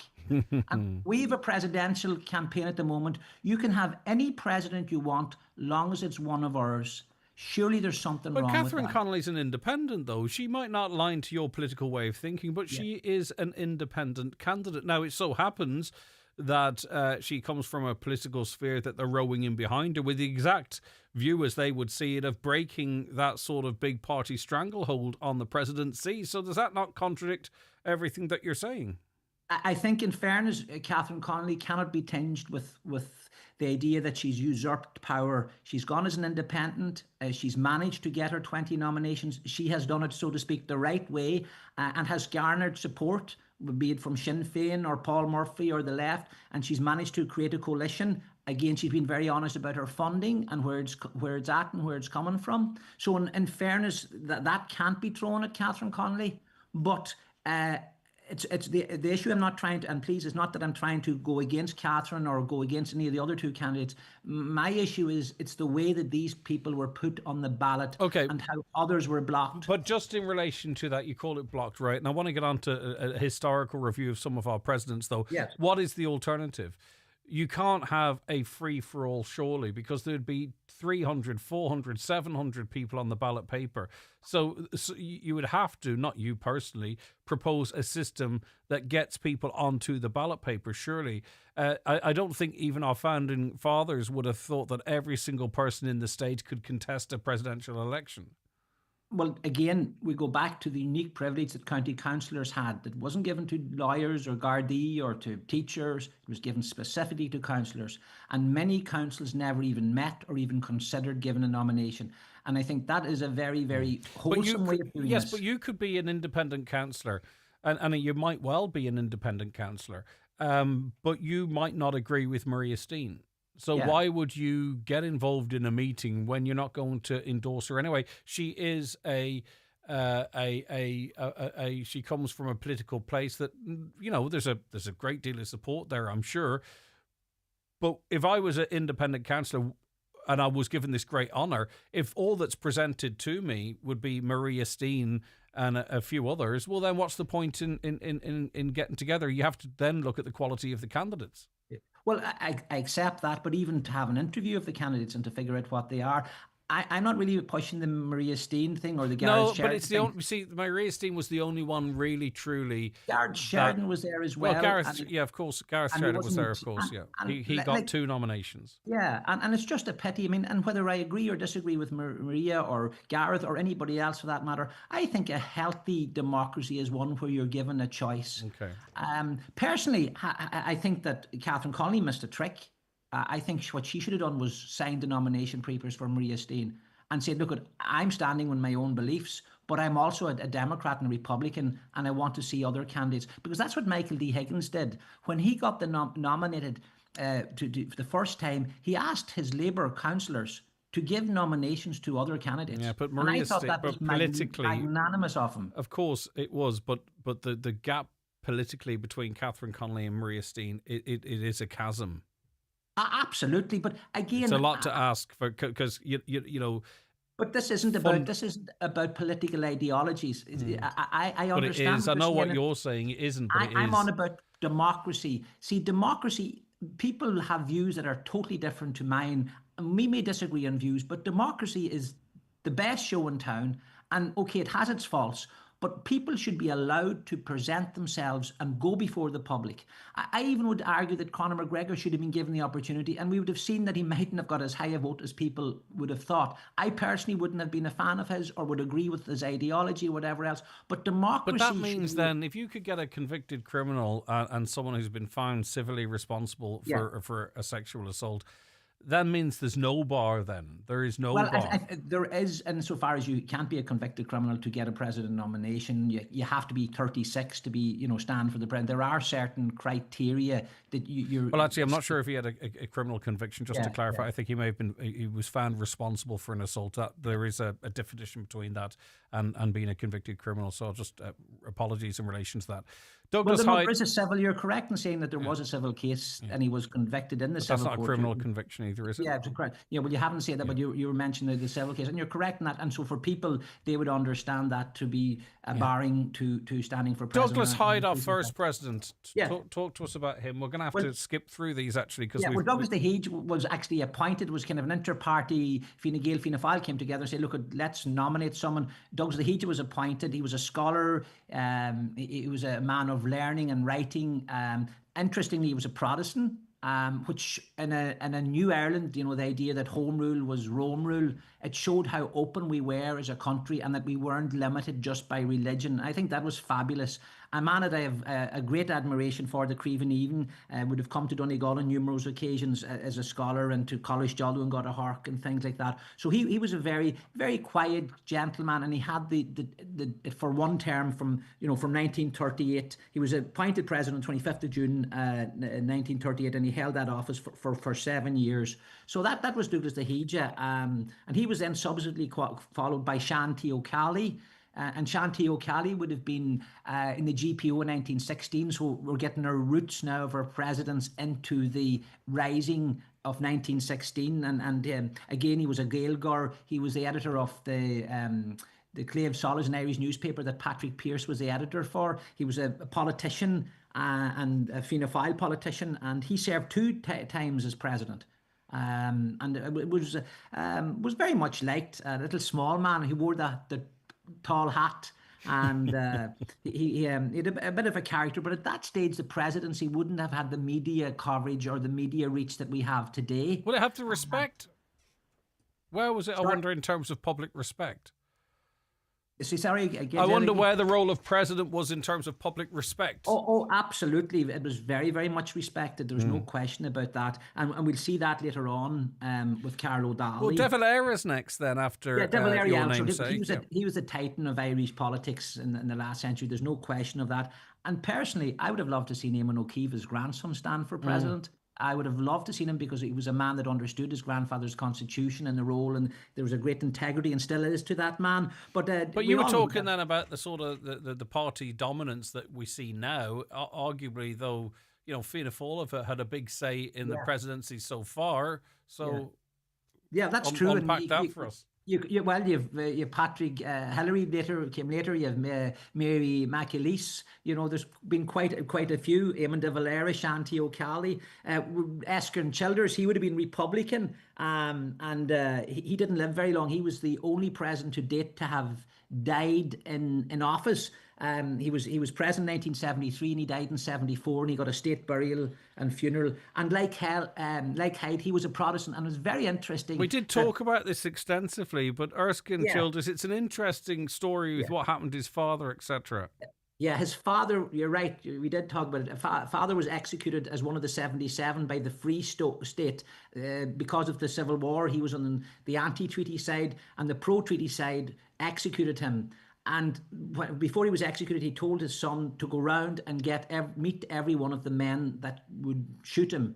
And he did do that. And little did he think, some years later, that he would now become the president of the state that executed his father. It's you couldn't write it. No. Next up is the only president to have resigned. Yeah, Carol O'Donnell. Personally, I think I don't know a terrible lot about him, but I think he would have been my favourite president. Okay. Because I think the man was exemplified absolute integrity, which our president should do. And he was made president in 1974. He was a chief justice and a judge, and he'd been on the European Court of Justice. And what happened was he referred a bill, which was his prerogative and right to do so. It was a criminal law that was being put through to deal with the IRA at the time, and he referred it to the High Court, which caused a delay. And when he signed it into law that day, the IRA had bombed Mount Mellick or whatever, and the government, which was a Fine Gael government at the time, weren't happy that he'd made a delay on this law that they were trying to Criminal Justice Act. And actually, Patrick Donegan, the Fine Gael minister of the time, supposedly at a place that he was doing an official opening, called him a thundering disgrace. And this was a minister criticising the president, and the integrity in the man said, look, that's enough. Yeah, I'm resigning. Okay. And he did nothing wrong, but he realised that being criticised by someone in the role of president meant that he couldn't stay in the role. He had such respect for the role of president that he stepped down, and he actually died some years later, only about 4 or 5 years later. So he was president from 74 to 76, and he's the only president to have ever resigned out of office. Yeah. Yeah. Well, then Patrick Hillary next, and then we had the two Marys. Then, of course. Yeah. Well, Patrick was a Fianna Fáil Minister for Foreign Affairs, and he was a Clare man. He was much behind the European Union, all that going on with the EEC at the time, and he became president. He was there for 2 terms, and then you had the two Marys after that, Mary Robinson and Mary McAleese. That's closer to people's memories. And then you finally had Michael D. Higgins, then, who we've had for the last 2 terms. But it's very interesting. Again, we talked about how Carol Daly resigned. Mary Robinson only did 1 term, and in fact she could have gone for president again this time. A president can stand again if they haven't stood a second time. So technically she could have nominated herself to stand this time. But she wanted to leave the Irish presidential role sooner than the 7 years terms, because she was going to be appointed the UN Commissioner for Rights in the UN. And the government had words with her that they didn't want her to leave that early. I think she was talking about leaving in February, and the role would have to continue to October. So in a way, she kind of left the role early. And I personally, I thought that was disappointing, because the highest office in the land should be the role of president, and you shouldn't be looking to the left or right for another role. While you're president, you should fulfill that. It's not a stepping stone. Yeah, or you shouldn't be on LinkedIn. And why 7 years? Why not 5 years in line with the likes of the councils or the Dáil? 7 years, it sort of straddles administrations. Is there a thinking to that? Well, I think there is, apart from maybe the biblical idea of 7. 7's a perfect number. 7 days of the week, 7 continents, 7 seas. 7 is a perfect number. But I think the idea behind the 7, and I'm not 100% sure in this, but it was to give stability, that if a government moves in and out in 5 years, that the president is still there, that this is something stable over a time, rather than it becoming a political football, changing somebody in and somebody out. And I like the idea of 7 years because it does give stability. Look at America, where the presidential election is 4 years, and it creates. But it's like 2, really, isn't it? Because you've got 2 years, then you've got the midterms, and then it's I get where you're coming from. Listen, thanks so much for the overview as always, Joe. We covered a lot there. I do appreciate your time. Have a great day, will you? And we'll chat again soon. Same to yourself and your listener. That is Dr. Joe Kelly there. Still time to get in your gardening questions, by the way, to 086 60 25,000. Paul McLaughlin's in for his last visit of this season. 07491 25,000 alternative if you want to give us a call. Experience an unforgettable evening of gospel music with Patrick Feeney in concert, joined by the Kilcar Community Singers at the Church of the Holy Family, Ardra, on Sunday 5th of October. All in aid of the Kevin Bell Repatriation Trust in memory of Jenna Shovlin. Tickets just €30 on Ticketmaster or local shops displaying the poster. That's Patrick Feeney in concert Sunday 5th of October in Ardra. Find me somebody to love. The Dream Stock clearance sale is now on. I bet you beds are excited. Oh yeah, we're bouncing. Don't miss up to 30% off a range of stylish beds and comfy mattresses. But don't hang about. You snooze, you lose. Dreams. Let us find you a bed that loves you back. As the Northwest's leading supplier of sports and training equipment to clubs and schools, Michael Murphy Sports makes ordering your club gear effortless. From the first call to delivery, our team supports you every step of the way with next day nationwide delivery. Call us on 91282268 or shop online at michaelmurphysports.ie. Join me, Marty Field, every Friday night from 8 for Rockin' Hits on Highland Radio in association with Arena 7. Enjoy Laser Quest, soft play, darts or a game of pool before dining in their fast food diner or family restaurant. See arena7.ie. Do you think about your legacy and what you want to leave behind? You know, I've had a great life. My childhood was filled with love and support. But not every child is that fortunate. Many face poverty and adversity on a daily basis. So I'm leaving Bernardo's Ireland a gift in my will to pass on the chance of a brighter future to these children. Visit bernardos.ie/pass it on to get involved and make a difference. Planning a celebration? Discover the brand new Lily's Restaurant at the Mount Errigal Hotel. A stylish new space with beautiful surroundings and your own private bar. Perfect for birthdays, communions, anniversaries and more. Book now at Res Diary or call 074 912 2700. Highland Radio Time Checks brought to you by EirGrid, the operator and developer of Ireland's electricity grid. EirGrid, powering up communities, powering up Ireland. The time is? It is 11:21. We're in studio with Paul McLaughlin, who's taking the last of the season questions about gardening. Paul, good morning to you. Good morning. Good to have you in. Thank you. Now, you might be your last scheduled visit with us for a while, but Paul's a guest speaker at the Swilly Gardening Club in the Youth Club Buncrana on Monday the 20th of October, and Margaret's looking forward to hearing about all the jobs that need to be done in the garden at this time of year. So this is not your last gig? No. Actually, funny, I was just checking the book. There are a few more after that one even. Yeah, so of course. is, yeah, all right. funny. Well, we have to free you up, you yes, see. exactly. Now, Christmas time's also a busy time for Of that course sort of it thing, is, so yeah. So we're in autumn now, aren't we? Yes. The nighttime temperatures 2 to 7 degrees overnight and that type of stuff. Things are going to start slowing down. Yes, absolutely. There's still there's still good sort of temperature in the ground. Right, okay. So, I suppose, there's still a bit of growth. there's a lag there, isn't there? But no, definitely sort of for bedding plants, that sort of stuff, it's really getting to the time where everything's slowing down now. It's really getting down to the point where the growth's stopping, and there's probably the danger of frost coming in. Yeah, but what we do see is settled weather at the moment. High pressure is influencing our weather, not necessarily very high temperatures. Next week's going to be the same. So there's a window of good weather opportunity. What should we be doing? Pretty much now's a good time to tidy up and actually sort of enjoy any time you get in the garden, sort of a bonus at the minute. But if you want to plant stuff like, say, structural stuff around the garden, trees, hedges, that sort of stuff, now is the perfect time. Yeah, and you mentioned the heat in the soil with the moisture about. That sounds like ideal conditions for planting. What could we be at? Absolutely. Like, say, your hedges, or even if you want to establish some shrubs in the garden, plant away now. And your spring bulbs too, obviously. It's a perfect time to put them in, because they'll get a wee bit of sort of growth on before the cold period comes. Okay, and there might be some questions specific to that, but I'm just thinking that, gardening, you're always sort of looking ahead, aren't you? So it's not all like just tidy up the garden, batten down the hatches for the winter.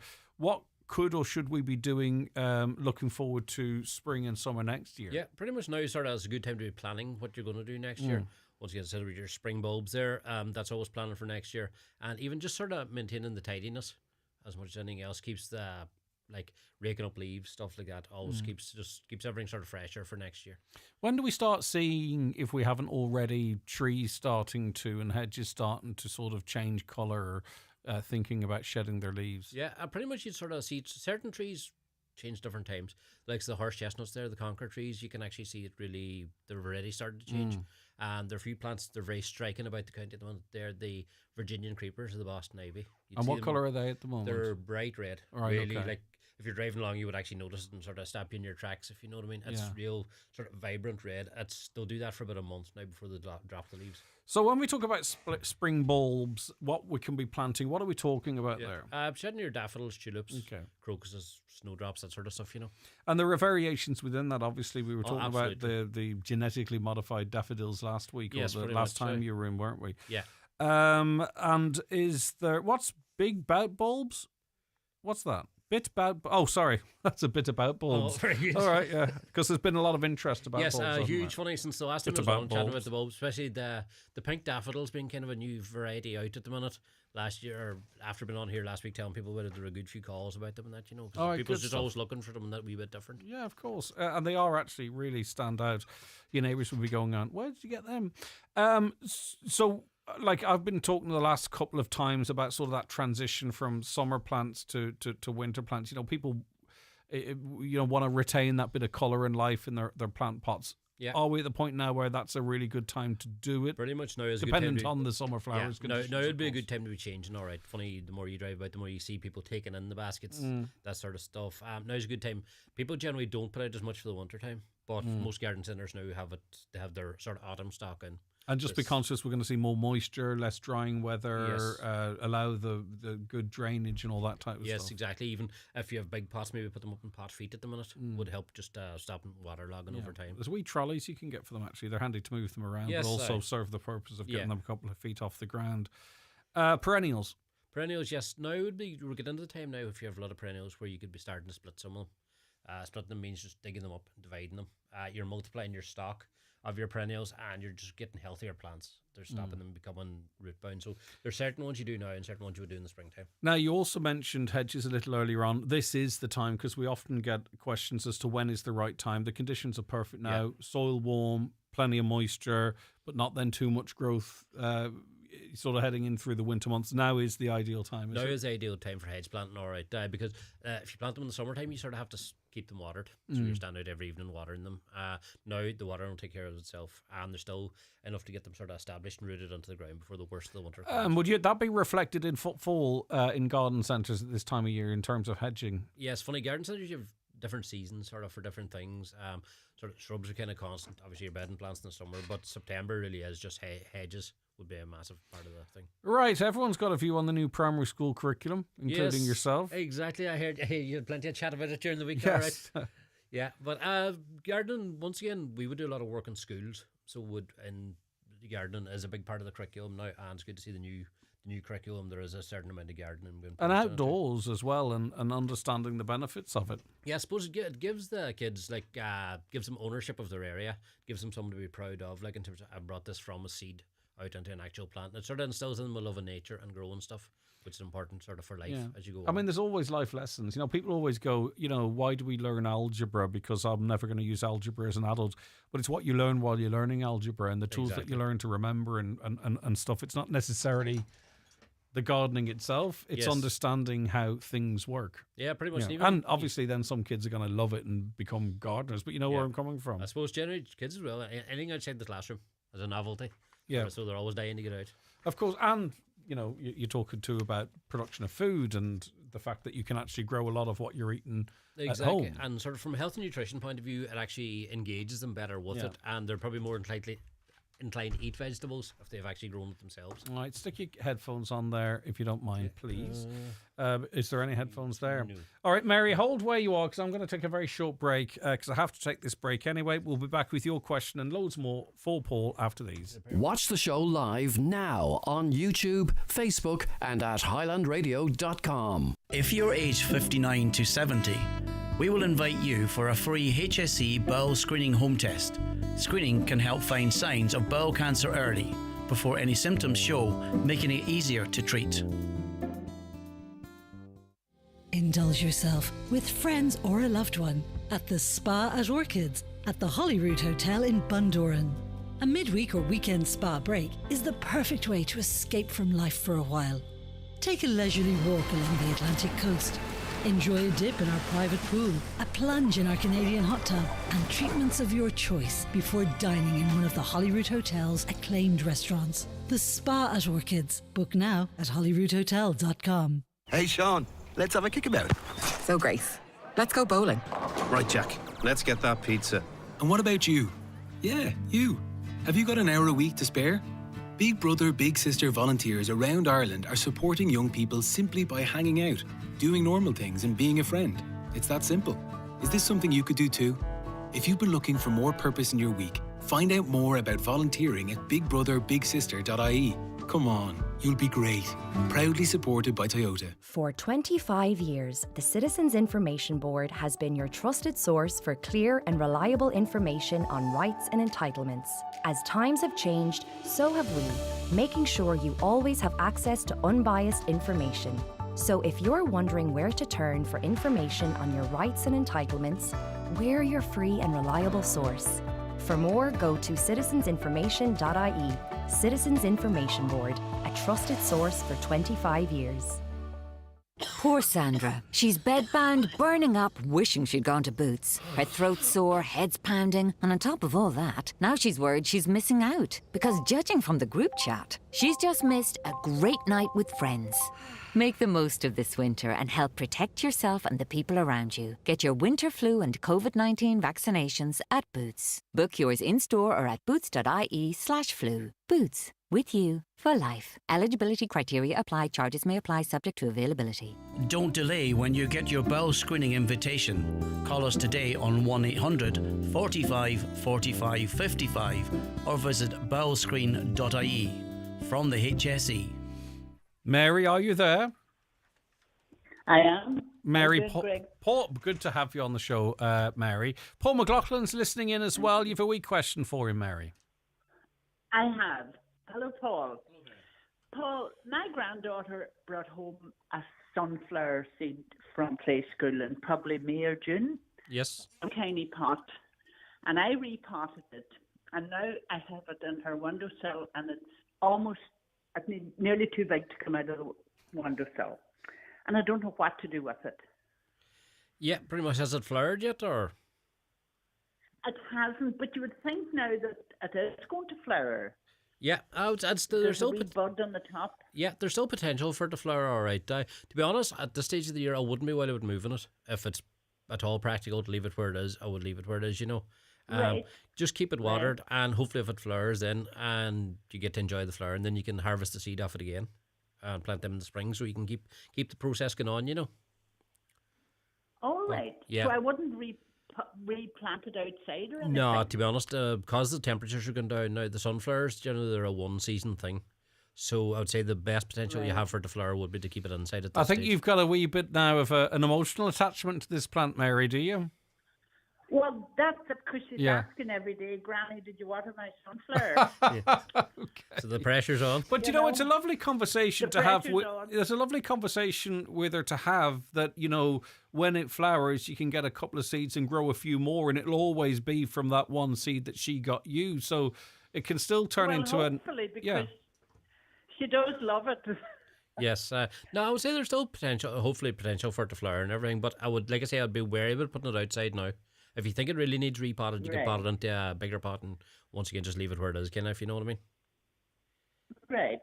Mary, I can see That's you. grand, I can see you living in a shed outside, and this sunflower taking over the house, and you're afraid to. I think so. Lovely I chat think to you, so. Mary. Thank you so That's very great. much. Thanks a Hopefully, that's good million. advice for you. Take care of yourself. Alex is with us too. Hi, Alex. Hi, Greg. Hi there. Paul's listening in. Alex, what's your question for Paul? Hi, Paul. We're just having our street done. We're having it all dug up with the drains and everything, and we've got an old pond here, which all the line has gone out of it. And they very kindly have dug it out for us, and they're going to run a drain down to it. And we're just wondering whether is it worth putting in a liner or not. I was just measuring it up there, so it's about 4.5 meters one way and about 5.5, 6 meters the other way. And I'm just wondering, do I need a liner? Maybe with all the rain and if rainwater is draining into it, maybe I don't need one. Yeah, it's quite a substantial size, all right. So it is now. To be honest, I would say you'd probably be better with a liner. It depends on your individual site, if you know what I mean. If you have sort of a clay-based soil, it would hold the water quite well. But if your garden's fairly free draining, it may, like if you're in a slope, it may sort of empty out as the summer goes on, especially if the feeds aren't coming into it. Unfortunately, no, it's not actually, Paul. You might remember it. You came and very kindly put down a polytunnel for us. It was just literally next door to us. We're down in Ramelton. Yes, I remember. Yeah, so we've spoken to you before, but no, it's the groundsman, the contractor has discovered when he dug down the trench that just only about half a foot was the decent soil, and all the rest of it looks like clay. So, in fact, this lawn tends to pool in the winter, tends to puddle in the winter. So that's what I'm just wondering whether it is hanging on to water quite a lot. Yes, I suppose Other than water retention, is there any function for the liner? No, it's pretty much as water retention. So if you're satisfied, Alex, it'll hold the water even when it's not raining. You could find yourself, though, 6 weeks into a dry summer, and you could be looking at an empty pond too. Is that the risk? See, the problem there would be a lot of people would use ponds like that sort of to attract wildlife, and the big thing would be if you had frog spawn or something in it and it dried out. Then obviously it would be a loss. If you know what I mean. Probably the sensible thing would be to look at it for a season. Try summer. Just and see how you get on and just monitor the level as you go. And once again, if it's dug out now, even to come back, revisit it next year if you think it needs a liner. Most of the work's done anyway. So I would nearly chance it for the first season and see how you get on. Yeah, no, that sounds like sound advice. Makes sense, actually. Alex, is there anyone in your life that disagrees with you and believes that a liner should go into it come what may, or is this your own unilateral decision?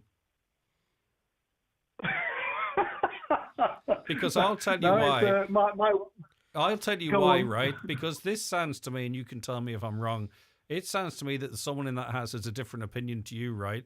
But Paul has said what you think.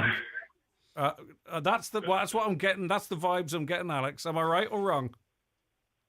Is my wife on the phone to you on another phone or No, something? but I'll tell you the joy when you said give it a season and you're thinking, all right, I'm going to get myself a ride on lawnmower or a little punt for the lake. That's how it sounded to me, Alex. You sounded like a man that feels he's just won an argument. Well, do you know what, Greg? I think actually my wife will be coming back to me and saying, I told you so. All right, okay. All right, brilliant stuff. Well, Alex, send a love to her. Okay, thanks so very much indeed. Lovely to chat to you. All right. Right, Paul, is it okay to cut back roses and shrubs now and plant cuttings in pots of the same? Yes, pretty much. Cuttings is getting a wee bit late for cuttings, but cutting them back at this stage, yes. Cut away at them now. And you can do your final cuts in the spring. In terms of growing them on from cuttings, hardwood cuttings probably would work all right. So it's just a matter of whenever you're cutting them anyway, you may take a chance. We know it's a good time to plant a hedge. That's the first part of the question. But what type of hedge would be best near the sea? Near the sea, our go-to is always the Gristlinia, which even the Latin name of it says the Latin name of it is Gristlinia littoralis, which means beside the sea, which generally has a waxy leaf that salt spray doesn't interfere with. If you're in a very exposed place, like we would send a lot of stuff out to the islands, Ironmore and Tory, Olearia traversiae would be the one for out there. Okay, but Gristlinia generally. I planted a cherry laurel hedge in May from potted plants. I've fed them with chicken pellet, liquid seaweed and watered late evening during warm periods, but yet they seem to be struggling with the leaves turning yellow. I'm afraid of losing the hedge during the winter. Once again, now at this time of year, I would, depends when they're planted, obviously. But, May. They planted it in May. Yeah, I would treat it with a chicken pellets again. Now, generally they work over the course of 3 months. The likes of the liquid feeds of that would be sort of short-lived. So I would give it a good feed now, try and build it up for the winter. There's no danger that they're over feeding because to be honest, the yellow leaves would suggest to me that it's still under feeding. Okay. A laurel is a particularly hungry plant. So it is. And just keep an eye on the water levels. Sometimes it can turn yellow if they're sitting in too much water. I'm not sure if this is a recent question or a carryover. Millipedes climbing and entering the house. Yes, millipedes. This time of year it can be a problem, or it's sort of as the weather changes, gets colder, they're looking for better shelter, if you know what I mean. Mm-hmm. Generally coming into the house, the best thing to do is, even if you cover your, like the underside of your windowsills or even the bottom of the plastic window with a bit of Vaseline or something like that, will actually just creates a barrier that they don't want to cross. And millipedes as well, you can hoover them up kind of, but don't be tempted if they're known to sort of squash them, because they actually, whatever's in the body can actually stain. Like say you get a white windowsill, pretty much nuts. Yeah, you can do that, you know. There's a dye within them. Okay, yeah. What's So now the best? just create a barrier, I suppose. Yeah, it's quite organic, but that's what you have to do in it. What's the best time to cut down a willow rose? Roses now sort of, if it's finished flowering, basically cut her back now. Cut her back to almost where you want it, and recut her in the spring if it's St. Patrick's Day, just to get the sort of broken edges off it. Sow grass now or wait to Feb? No, perfect time. The weeds won't germinate with it, and you still have plenty of moisture. And also, I think it's great when we get questions that hit just right at the moment. Yes, and that one sounds great. Can you grow hawthorns from slips? Yes, you can. May, June are the perfect time to do that. You can only do it really from softwood cuttings, which is the new growth in the plant. It's still quite flexible. Traditional way, like even 100 years ago, was collect the seeds at this time of year and put them into like a barrel of water for a few months and then plant the seeds, and would be nearly as quick as the cuttings. I love wild bluebells. Would they be difficult to grow, and if not, what time of the year? Thanks. It's one you have to be careful with. Most of the stuff you buy in the garden centre at the minute would be Spanish bluebells, which are not the obviously native wild ones. They can be relatively cheap. You can source the wild ones, wild Irish ones, be 5 times as expensive. So they'd be quite expensive. But in terms of having a patch of them, it is illegal under the Flora Act in 2015 to actually disturb an existing patch of bluebells. So obviously, if you want the native ones, you can source them. Most garden centres can get them for you, but just you're going to pay. All right. Yeah. How do you cut back hydrangeas so you're doing it correctly? Yes, hydrangeas. Basically, hydrangeas are very forgiving. You can cut away at it and it'll be happy enough. So cut it back. Even if you want to be particularly severe with it, cut it back to within a foot of the ground. I call her as a yellow rose bush. It's growing out of control. What to do? Yes, give it a good cutting back. No? Once it's finished flowering, basically, cut her back and basically, from now on, be perfect. A caller is crows landing on their grass, poking holes with their beaks. What can you do to resolve the problem? Yes, funny, seems to be a huge problem this year. So it does actually.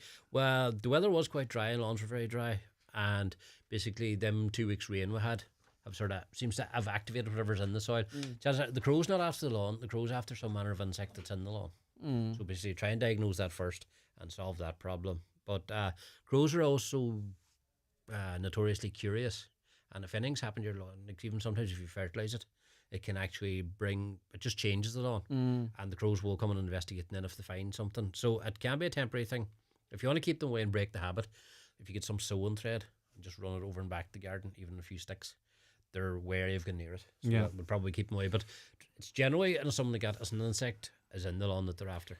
I have a laurel hedge. Most of it's grown well, but a few plants are not growing and leaves have turned yellow. It's been like this for ages. Plants not dead, just not growing. Yes, probably similar to your last question. I would say dindins. Nutrition would be the main problem. All right.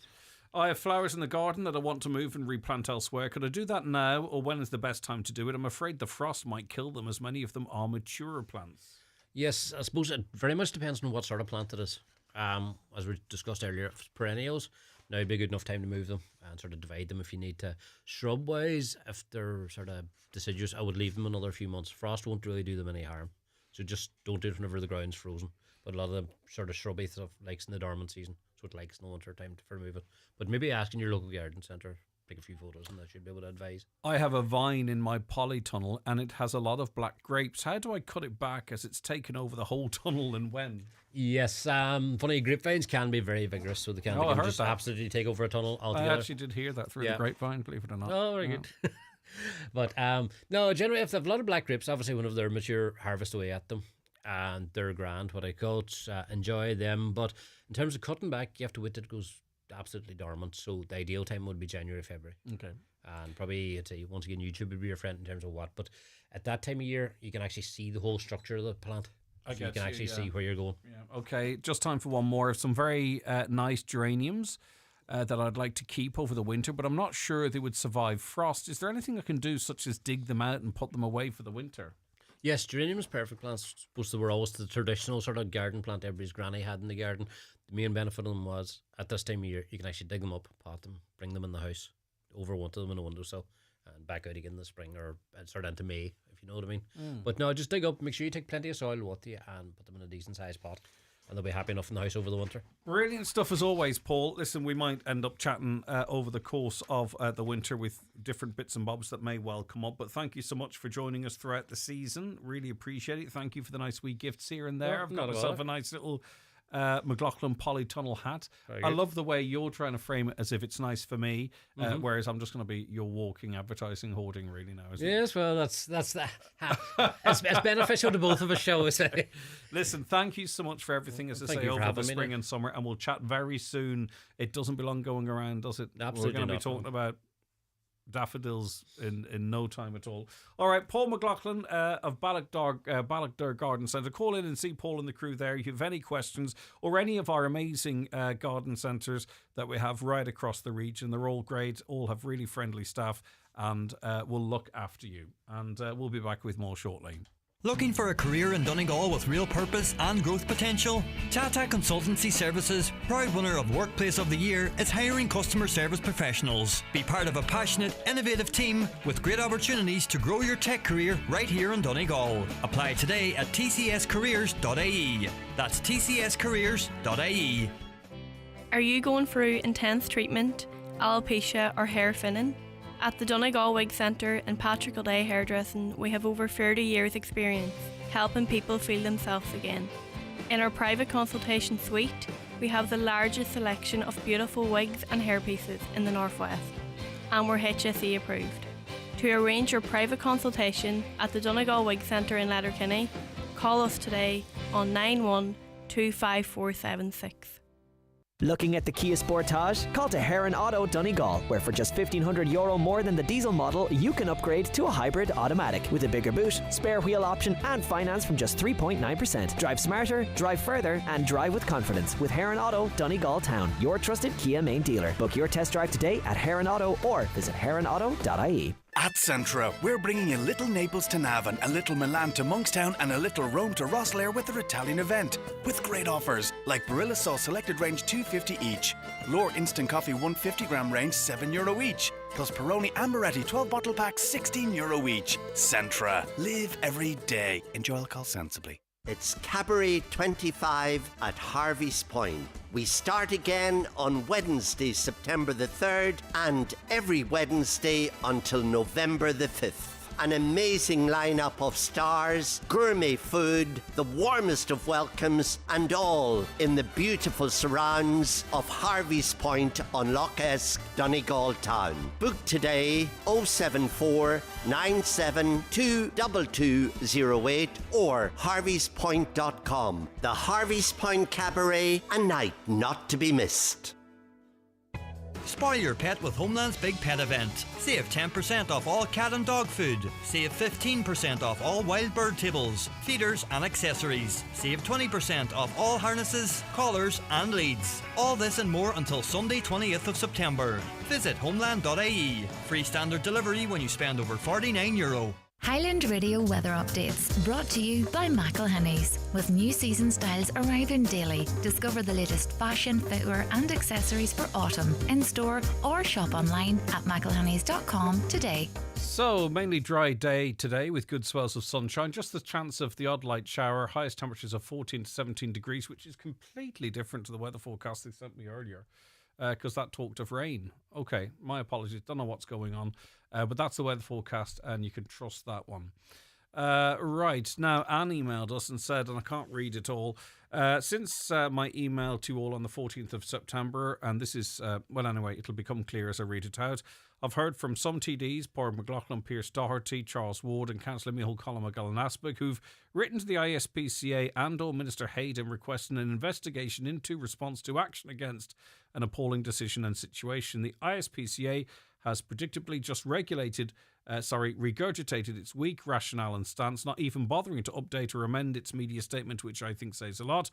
There's been a deafening silence, however, from the Minister and his department. Today, TD Ward raised the matter in the Dáil and spoke eloquently and robustly. I couldn't believe the poor response he got and that this issue was apparently not previously known about by the Minister and the department, despite the numerous queries and concerns raised, and would be looked into. Very poor show. Listen. We'll see. They're going to look into it. We'll see what the story is. So, Kathleen Murray, one of the original founding members of the ISPCA, Donegal Animal Rehabilitation Centre. You would have heard from the ISPCA either when he was on this show or after the fact, Kathleen, that they've looked at the numbers. It just doesn't make sense. And if the truth be told, they're probably planning to develop a more centralised centre down the country, and it's still not clear what's going to happen to the great facilities that are there. I mean, is that how you see their position at this point? Well, there's a time factor on it, and that is pretty urgent now, because now on the 1st of October, which is Monday, I think, the ISPCA and the DSPCA will have merged, and they will now be officially operating as the NSPCA, the National SPCA. So that's going to be a different company, a different thing altogether, a different setup, and the centre will belong to both of them because they've merged, and that makes things a lot more difficult than they were. And I say the urgency is unbelievable, and that's why I want to hold a second protest, because I want people to understand the importance of that centre to the county, because so many people have availed of the services there, and so many people have adopted animals from there and have contributed, have donated. People have died and left their money to the animals of Donegal, which were all put into that centre with a long-term plan in mind for the ISPCA to run it and to basically respect those legacies. They said they will. They said that if they sell it on, they will sell it on so for its current use, so to speak. That's what he said to me anyway. Is that satisfactory at all? Yeah, at well, all?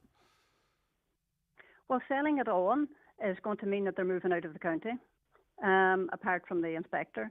And everything that, all neglect cases, all cruelty cases, all serious cases are all going to have to be ferried down the country to one of their centres down there. And that is madness when we already have a centre in the county. It's absolute madness. And some of the local TDs, etc., have raised questions on the Dáil, but the answers they're getting are, I can only describe them as pathetic, because people have absolutely no grasp of what's going on here, nor, to be perfectly honest, do I think, I actually think they really don't care, because Donegal is way up there. But they looked at the figures. They've said the very survival of the services that they're providing is based on them downsizing, that they have to rationalise their expenses, how much is going out versus how much is going in. They say if we don't make these decisions now, the whole ship could go down. Well, I would hazard a guess that if they had let us know in time in Donegal when they thought they were running into financial difficulties, that we could have kept that centre going with donations, with awareness, with whatever. But they didn't let us know. But they and did that's say what's they so did a specific. maddening. They did. I did get sent it. They did do a specific, and I wasn't aware of it. A specific fundraiser, really, to try and protect the services in Donegal. It was. Caroline might have the date or the information on it, but I wasn't aware of it. But it certainly was put out there at some point. Well, I wasn't even aware of it, and that tells you something. No, it tells me everything, really, if the truth be told. Yeah. If for 1 minute I thought that centre was going downhill, we could have rallied behind it, we could have helped out a lot, but they didn't let the animal welfare charities know, nor did they run any big campaign. Okay. And the centre's in Donegal, so there's no need to run it down the country. If you ran it in Donegal, the Donegal people would help to keep the centre for themselves, because it's all their animals that would have been going into it. And so, people are very generous in the county, and they would have helped us out in so many ways. Well, the protest will be held on Sunday at 3:30 p.m. outside the centre. And what is the motivation of? No, we know what the motivation is right? But what are you protesting? That the ISPCA reverse the decision? That the government become involved? What is the focus of the protest, if there is one? Yeah, all of the above is to raise awareness, because there's a lot of people who still don't know that the centre is closed, and it's to raise more awareness in the government and with the ISPCA that we do not want to give up the centre. We do not want the centre moving out of the county, and if it is, will at least give us back some of the money from the legacy so we can actually use it for its original purpose, which they know about, because they had that money earmarked for Donegal before the centre was even built. So when you talk about the legacy, if they handed over the building, would that be what you're talking of? Well, if they handed over the building, then the Donegal people can decide if they want to sell the building and use the money directly for animals, or whether they want to keep the building going. That would be the choice of the people of the county then, and the animal charities could get behind it and honour at least what they want. What the I just have a strong feeling that building is on the assets book, and that's not going to happen. But I mean, that's how the legacies are fulfilled, isn't it? That the asset becomes the ownership of the people once again. But as I say, I don't think that's going to happen. But yeah, because it should, whatever was going to happen, it should have stayed in Donegal, or at least the animal charities in Donegal could have been contacted and see what suggestions they can come up with, or what help or what backup, because they can be very resourceful, and they know the scene for many, many years. They've been well overworked. And I would, desperately get behind them, because they need the money. Okay. Because they deal with the animals on the ground. Now, I would like to thank, Mary T. Sweeney and Charles Ward and all the people that have spoken up and brought up the questions in the Dáil. But the answers they got were pathetic, less than pathetic, because they don't seem to know anything about the county, nor have they any interest at all. It's an absolute disgrace. All right. The protest takes place because one answer was that they hope that basically the problem will be resolved, and that we'll be able to get a centre somewhere close to the northwest or in the surrounding counties. We don't need that. We just need to keep the one we have. It's perfectly workable, if people get behind it.